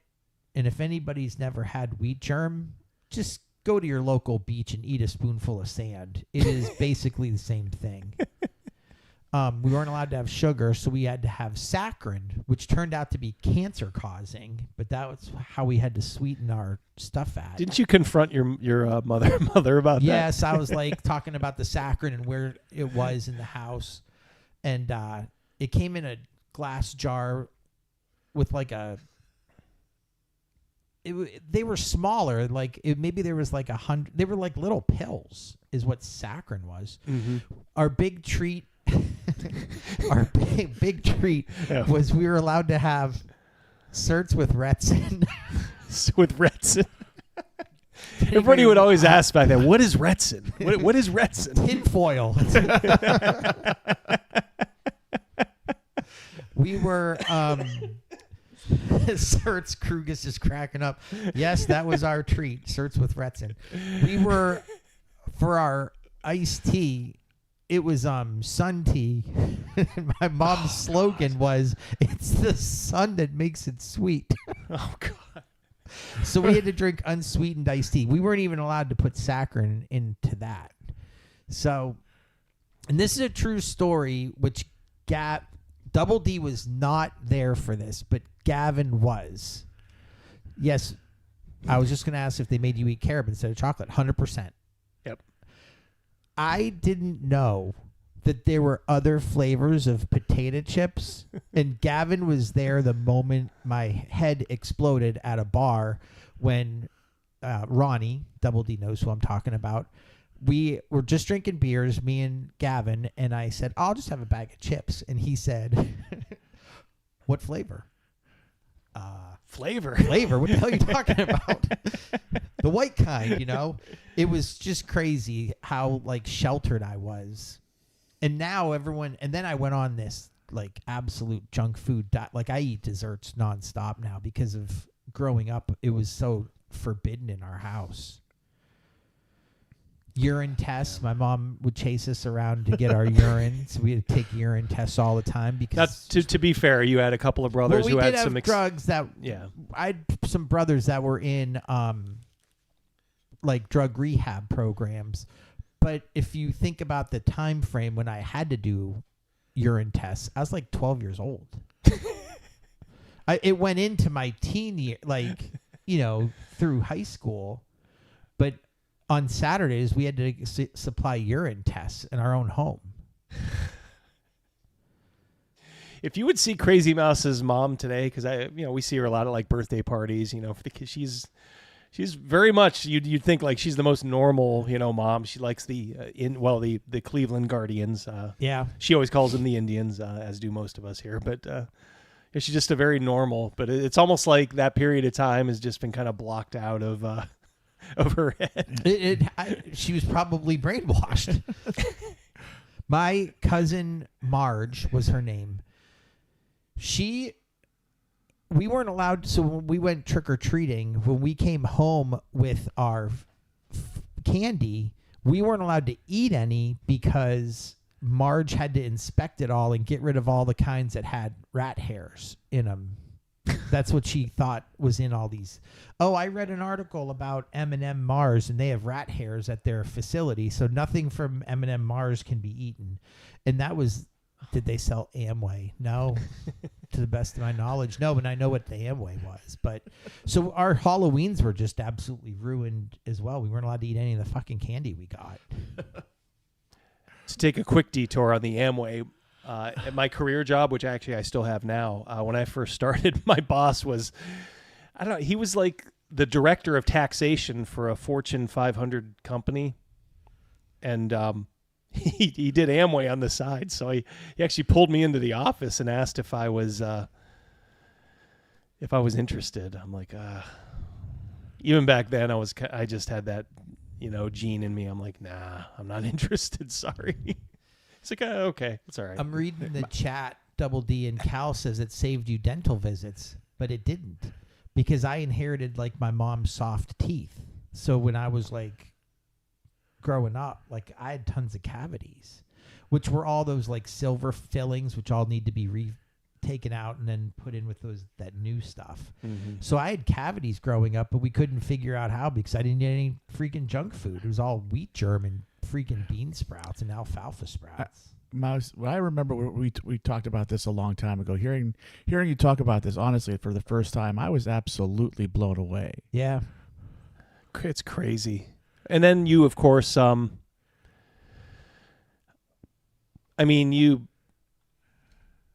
overcompensated once you became old enough, right? Yeah, I went to like strictly like desserts first at dinner because we weren't allowed to eat desserts were like, you can have ice cream, but there'll be wheat germ on top of it. And there's another product called brewer's yeast. Oof. And my mom used to mix that in with like in every sauce and stuff that she would make. But I always talk about how horrible like the food was growing up in my house. It's because there was brewer's yeast in like literally everything, gravies and like pasta sauces and soups and everything like that. Yuck. Oh, it's just the worst. Search with Retson. Here's your treat. And there was like a fruit flavored one, which was like gold at our house. Like came in like the red. It had the red speckles in it. Oh, I remember those. Yeah, those are actually kind of good. Yeah, well, there you go. That was it. To you, that was like Christmas. It was. Search with Retson, fruit flavored. All right, 1 second here. I'm going to be like the winter warlock here and see if maybe I'll just rub this one last bit of magic. Hold on 1 second. Yeah, there, it's yours. Crazy Mouse. Yeah. No. Nope. See, I thought I made a change. The mission in Not. I was farting around with the settings while you were Talking about my while you were talking about the cult that you were indoctrinated in. We weren't allowed to have cable television. We need Crazy Mouse's address. Send me some certs. We weren't allowed to have cable television. So that girl I was referencing that looked like Belinda Carlisle, she wasn't allowed to have cable television either. She was not in a cult. She just wasn't allowed to have cable television. So her and I practiced making You bonded. out. Yeah, we practiced making out. Cindy, if you're out there, thank you. Oh boy, yeah. Brewer's yeast has lots of benefits I'm reading here. I can't think of fucking any. Oh dear. Well, I think next week I'm not going to do any interviews. I'm going to keep it very. Hold on, very Double D. simple. I don't want to speak for you and Mrs. Double D, but she said there was something that you guys might be doing next Wednesday. There might not be a chat next Wednesday. We'll see. We'll see. Yeah. Stay Stay posted, chat. posted. We'll Either figure that or part out. I'll do it on an off night, and whoever can come can Yeah. come, and whoever can't. That's fine. Even if you in chat, if you can't watch us live, these are available like the next day. Yeah. Well, they're available right after. right away. Yeah, but with the live chat, just Yeah. a couple hours after.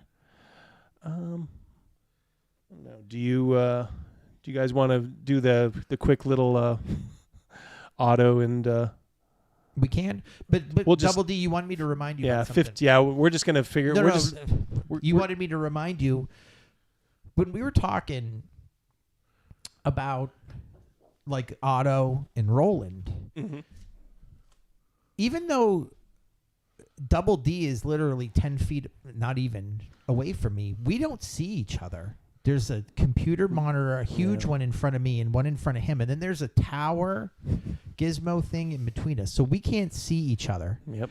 So playing this is almost as if we're playing virtually. Yeah. And it Yeah. is hard. Yeah. And this is,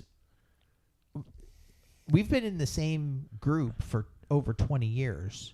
So we have that bond and we know what, I know how he runs his game. He kind of knows how my character is going to react. And because of this no visual in between us, and I can't point to the map of where we're going or what we're doing. It is like we're playing virtually. And guys, I want to talk about how hard that actually is. Yeah. It's I understand. A little different, but just go with it if you can. Just if, Oh no, no! if you need me to clarify go anything. with it. But Double D, you wanted me to mention. Yeah. Like, for sure. Like the people who down the road that want to play virtually. This is the some of the things you'll have to overcome. Yeah. We're like semi-virtual. Yeah. Yeah. How about them Dolphins 70-20, Gary D20? And the side note about that is. You guys see this? They wanted to go. The fans wanted them to kick that field goal at the end to break the record. Yeah. Yeah. Well, Mrs. D is home. Shutting the door. Got a nice helmet on our friend back there. I don't think we've ever named these guys behind me. No.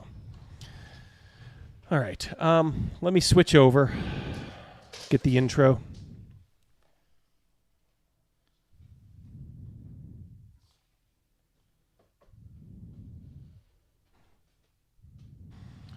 All right.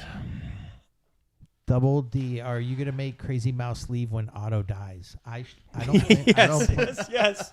I am. I don't plan on dying. No, Otto can't die. I'll just throw up my X card and we'll rewind that scene. Duh. What was that? Oh, I forget the fella's name. I got this in my back pocket here. No, my character doesn't die. You were telling me about that. Oh yeah. I had his. I had something saved on my phone. I don't know if it was his Twitter or whatever it was. Charlotte wants to know if that's Christopher Lee. Well, I'll tell you what, guys. I was going to save this for the recap. Well, hold on. Let me do a generic intro.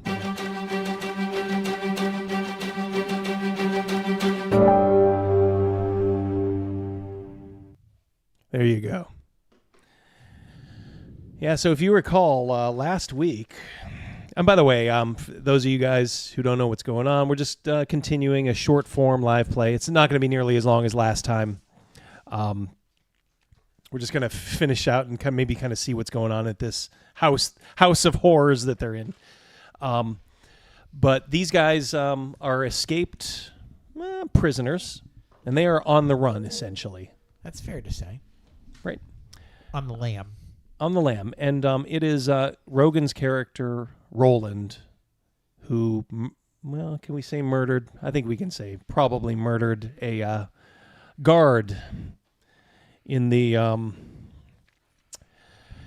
town of Carlsfell. Oh, this is new. Yeah, I've been working. So the guys are headed from Carlsfell, where they escaped. Starring Count Dooku. Yeah, and they're headed towards Elpa. Yes, starring Count Dooku. So they were on the run. They managed to steal a horse, and they're headed east to Elpa. And they went by an inn, Signy's, to try to stop for the night, maybe get a room and a hot meal. And sure enough, behind them, at this busy inn, came a captain of the guard from Carlsfell, and I believe I described him as, I think he kind of looks like Christopher Lee, right? Didn't I? Yeah, I believe so. And Yeah. and the chat is agreeing. Yeah. So guys, all I did, I went to Leonardo AI. I said, give me a captain of the guard that looks like Christopher Lee. And if you're looking for, if you guys are looking for like a nice tool to improve maybe like your role playing a little bit, I don't know, maybe consider this. It's just really easy to do, and once you get the hang of it, the Red Room did a couple of really good videos on getting the best out of AI art, and I don't know, you can just kind of make your own NPCs. Like, oh yeah, this is what that dude looks like. If it's important to you, sometimes it's like, hey, I believe in theater of the mind, Double D. Well, okay, that's fine. But if, you want to give your guys a little bit like, hey, remember that guy that's chasing you now? This is what he looks like. I think it does a little bit, yeah. You don't want to overdo it and, do every NPC, but pick and choose your spots. And, there you go. So this guy came into Signy's, which unfortunately was crowded as these guys were kind of headed towards the back. And he's just kind of said, hey, there's two guys that were involved in an escape, from essentially a paddy wagon. And these guys quietly slipped out the back and into the night air. So you guys are about halfway between Elpa and Carlsfell. You're not in like a heavily wooded area. It's kind of like a lightly wooded area. One of those hexes with one tree? Yeah, exactly. Yeah, exactly. And yes, you are. You now know this guy is on your heels. But you managed to shake him, so we will get rid of him for now. Goodbye. See ya. And you guys went into a barn, woke up, and then heard some crying. And you went in, and you discovered a house of, house of terror. There was a woman there, emaciated, chained to the wall. Her idiot, abusive, husband was, really letting her have it. And to make a long story short, you rescued her, and you now have him chained up to the wall. And it's still, I believe it is still that night. It was. Yeah. So I just kind of want to know, what are we doing here, guys? Well, we were walking down the driveway with her in tow. Mm-hmm. We did not go back to the barn to see if there was a cart or a wagon or a horse or anything like that to maybe. Mm-hmm. Now, remember, it was kind of in the dark, so if you're willing to risk a lantern now, you can certainly do that. Yeah. Eric C. says the game is so woke he made the husband the bad guy, of course. Yeah. All right, Eric C. We'll switch that around. She was giving him a whooping. Well, he did. If you notice, he did say many a time, she deserved it. Yeah. All right. So, just tell me what you guys want to do. You're in essentially a small house, a small residence, where he is now gagged and chained to the wall. He was knocked out. Yeah, knocked out, gagged, chained to the wall. You guys, I think, were trying to feed her a little bit of broth, if I'm not mistaken. That's correct. All right. Well, we were leaving now, or were we going to spend the night? I thought we were going to try to get out of here. Okay. That is correct, Otto. I knocked him out with a chair. Or Travis, I'm sorry. Knocked him out with a chair. Do you want to check the barn with her to see if you can find a lantern or anything? Absolutely. All right, and I'll check inside real quick. Double D.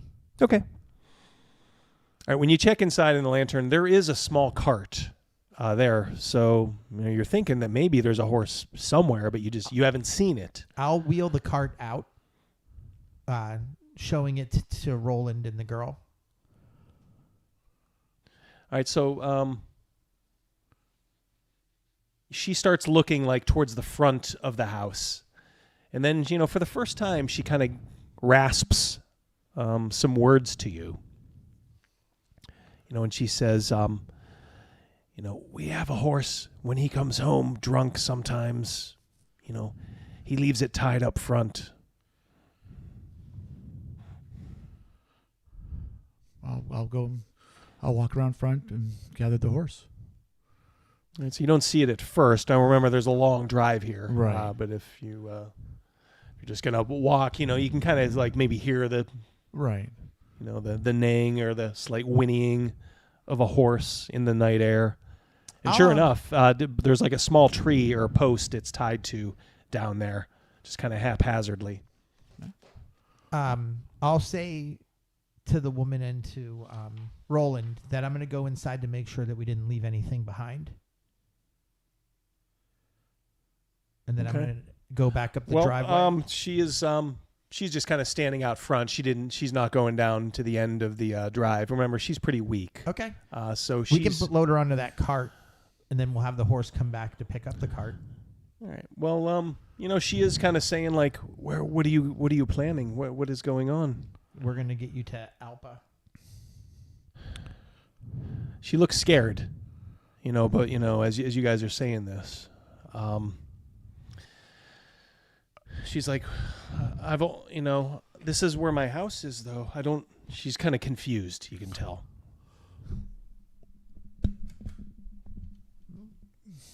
Can try our best to make her feel safe.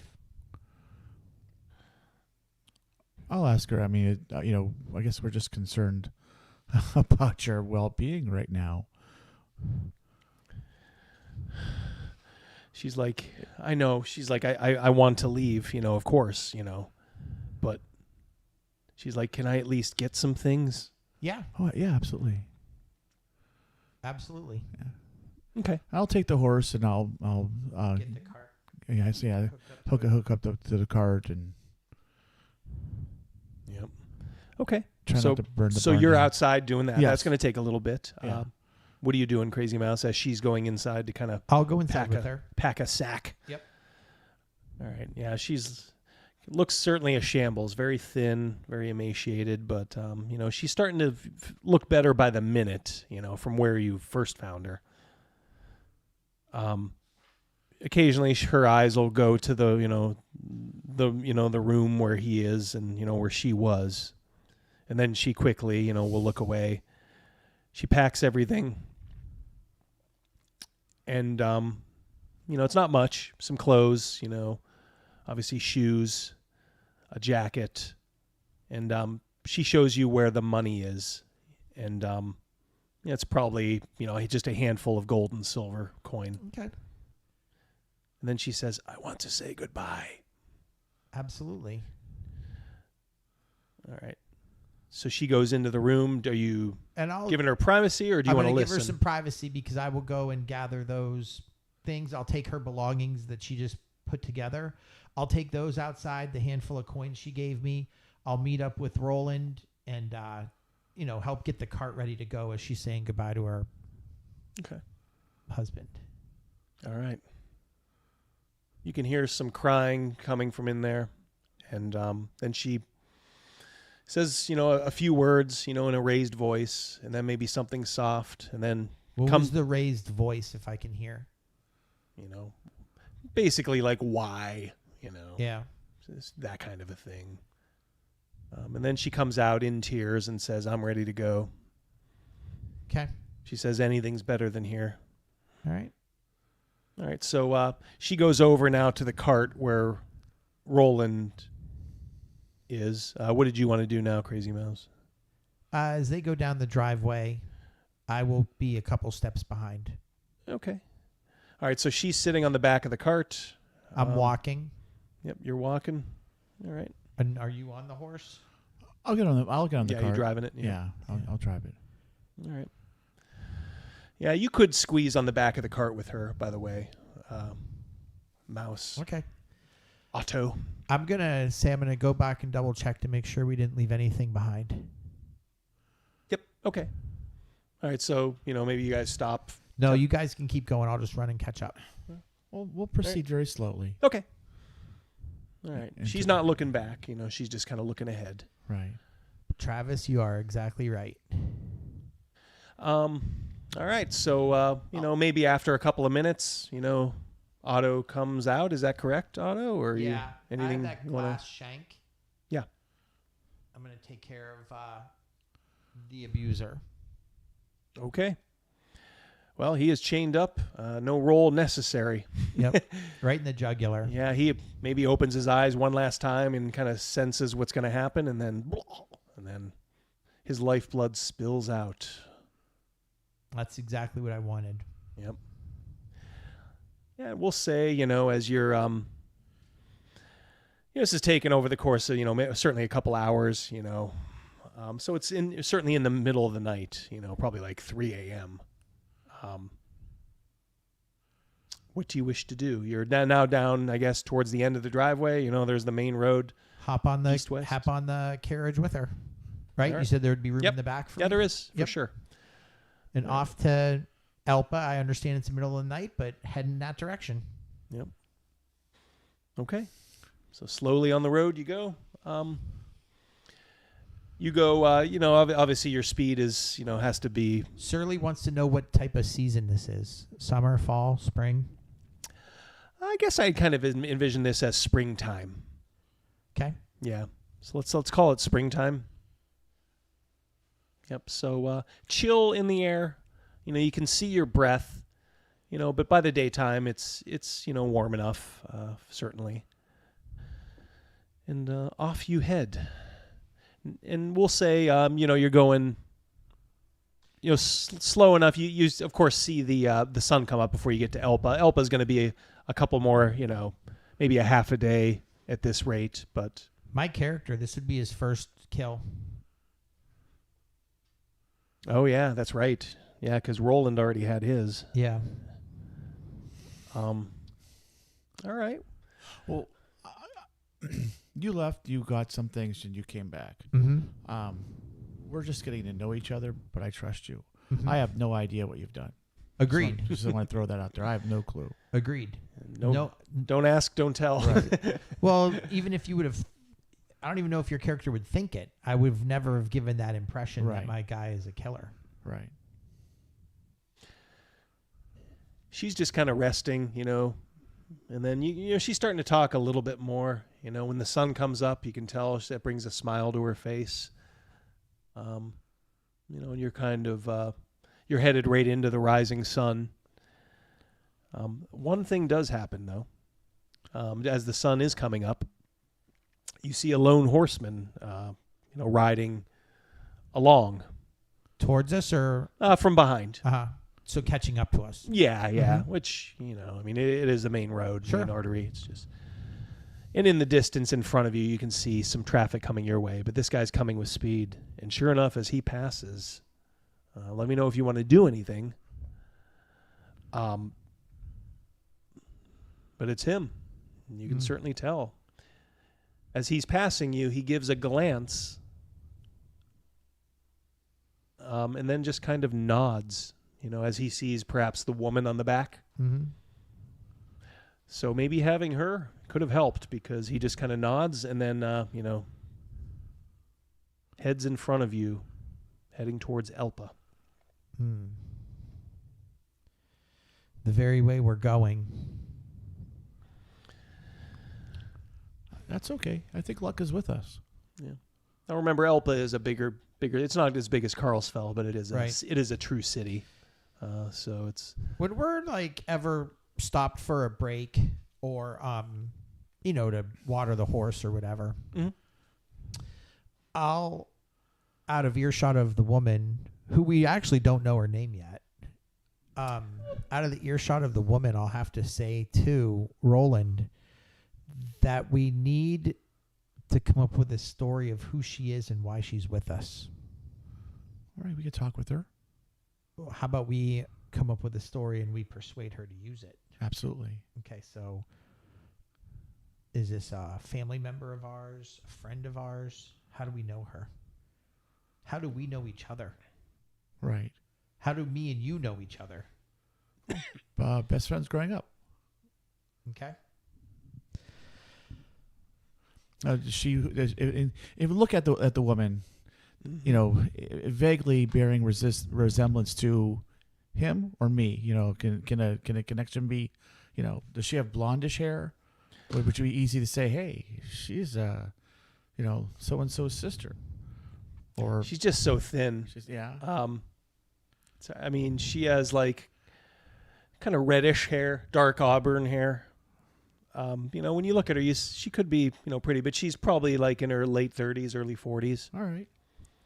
So definitely older than you. So older sister, but can't be a mother. Well, 40s could be a mother. Could be. They want to know what her name is. Yeah. Do you guys ask her? Yeah. Once we figure this out, we'll ask. Yeah. As you're talking, yeah. It's an Amway cult. Meat says. Same Amway cult. This is what Carib does to you. Yeah. Surly says accents. Do your accents match up? When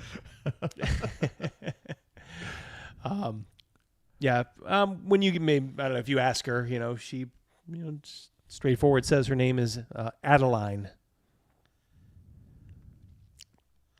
Adeline. I'll say that's a pretty name. She smiles at that.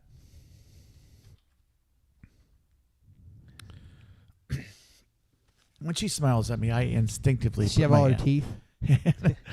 She is missing a few, unfortunately.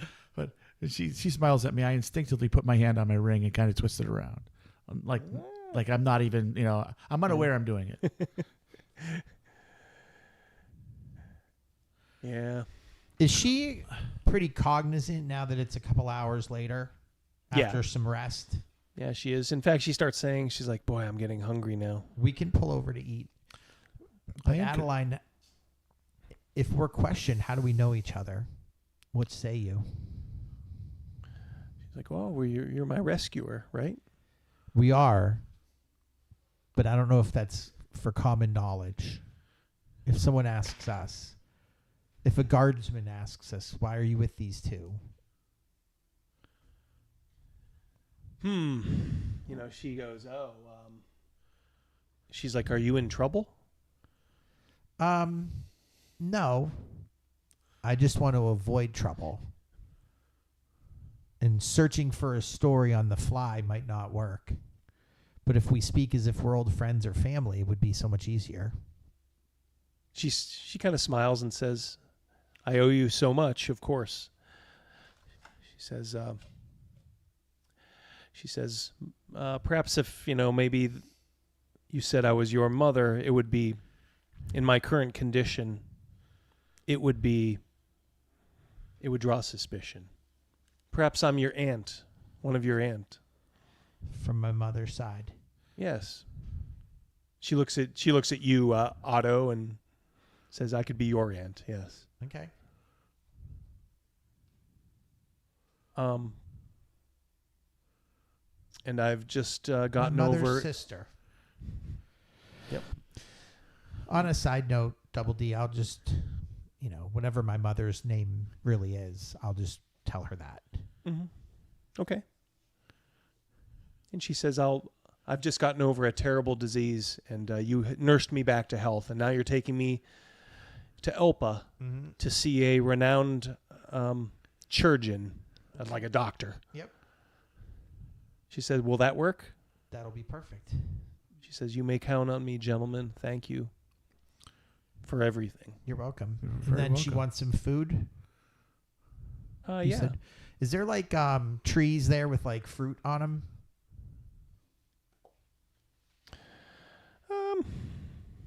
Bushes with berries, anything like that? You guys want to make maybe just like a hunting fishing roll, you know, maybe that'll stand in for see if you can suss out anything. I rolled a perfect 20. So That will not do it. I burned it down last. Here, have this poison apple. Elderberry. Yeah. Is that bushcraft? It is, no, it's actually hunting. Or and actually, fishing. yeah, bushcraft. there, I'm Actually, sorry, there yeah, it is. no, there is bushcraft too. Yeah, so why don't we either one? Well, I still rolled a 20. Yeah, I was gonna say it wouldn't matter for you.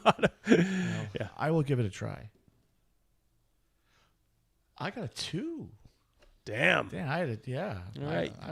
I'm about to give everyone poison berry. I had to roll underneath the 5, and I got a 2. Damn, look at these. This is why they're the best chat. Rat hair chocolate. Here's some rat hair chocolate. Here's some M&M Mars. Yes. Meat. MVP. Yeah, you find some edible berries, and you actually find a fruit tree. You know, maybe like something akin to like, maybe something like a pear. You know, maybe they're small or Right. you know, something like that, but they're enough. You know, and she's like, "Oh, thank you," you know, and she dutifully starts to gnaw on them. So that'll keep her happy. And if you guys are content, we can cut it off here. Yeah. As you're heading, and Towards Elpa. next time you'll be in Elpa. For sure. Yeah. Okay. All right. Well, let me, I like that we have a story with her, like a backstory. That's one thing I was concerned about with the guard. 1 second. Christopher Lee would be a hard man to fake to Fool. fool. Yeah, that's it. Fool. He looks like a very serious man. Yeah. Very serious. Why so serious? Why so serious? And then chat, keep up to date. Double D will do a good job, and I will 100% remind him about if we're going to do next Yeah. week on Wednesday. If we do another night, we just have to coordinate a volleyball game, perhaps a soccer schedule with it. So we'll all work together to figure out if there's another night that we'll do it or just have a day off. We'll see. Yep. We'll see. I'll get that taken care of. Thank you guys so much for hanging out. Remember, if you haven't checked out Dragonslayer from Greg Gillespie, give it a look. I believe the link is in the description. Thank you guys so much. The MVP was your statue of Krugus. Yeah, everyone like that. There he sits. There he'll be. There he'll be behind me. You know Keeping those watch. little mini helmets? Like not that one that you have on that skeleton, like the mini ones that were pencil sharpeners. You should get one of that one and put it right on him for the time being. Remember back in the day, back in the late 70s, early early '80s. The Dairy Queen would have the little helmets with the Oh, yeah. Those are Sundays. baseball helmets. Yeah. Yeah.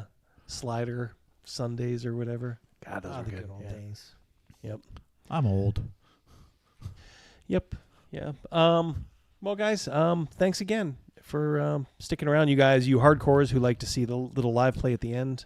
Thank you so much. Yeah, thank you. Appreciate you guys. Tell you what, I will. I don't think we'll be able to hear it, but I'll take you out with the intro. How's that? So, for Crazy Mouse and Rogan, I wish you all a very, very happy night. Yeah. Thank you. I'm gonna guess. Yeah, I'm gonna guess we'll see you sometime next week. Yeah. Hopefully it'll be Wednesday. We'll see. I'll talk with Mrs. D. All right. All right. Peace, guys. Good Love night, you. everybody. Peace. Yep.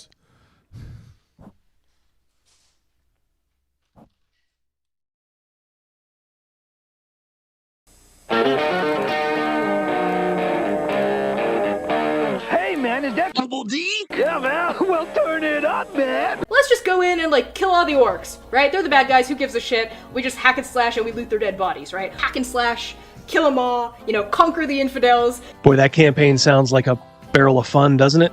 Somebody who's opening a refrigerator and leaning in, right, is the language of a woman. Somebody who's opening their refrigerator and being cut off halfway through that lean is the voice of like a mermaid or a siren. Right? Stardust speaks to you.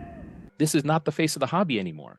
And I think there's been mistakes made in years past where people assumed that D&D players were all, white dudes in a basement. Which has been a faulty assumption for a lot of years and gets more and more false every day. And so it's, in my viewpoint, honestly, guys like me can't leave soon enough. We got to put a little hot sauce on the taco. You know what I mean? We want this dwarf to be the dwarfiest dwarf. Right. We want the elf to be the elfiest elf. And just the dashiest dash of Tabasco. Their voices need to carry across water. I'm a creative. It's a huge drain, right? Because fans can be awful. Alrighty. I got the doors open, the windows open. Hopefully you won't hear the extreme traffic noise outside and the screaming and the yelling. Did I say this is Sean? What's going on yet? Boring! We're so fucking boring! You say white lives matter, they don't. White lives don't matter because white lives aren't a thing. I disagree. I disagree, Gary. Lutherville, Marina Del X, Otisburg. Otisburg? Where's Tess Monster? She's got her own place, man. Otisburg? It's a little bitty place. Otisburg? Okay, I just wipe it off. That's all. It's a little town. Okay. We'll do it live. Okay. We'll do it live! Fuck it! Do it live! I'll write it and we'll do it live! Fucking thing sucks! In 5, 4, 3. Great sandwich. Thank you. I enjoyed having you here. You're a very good co-host.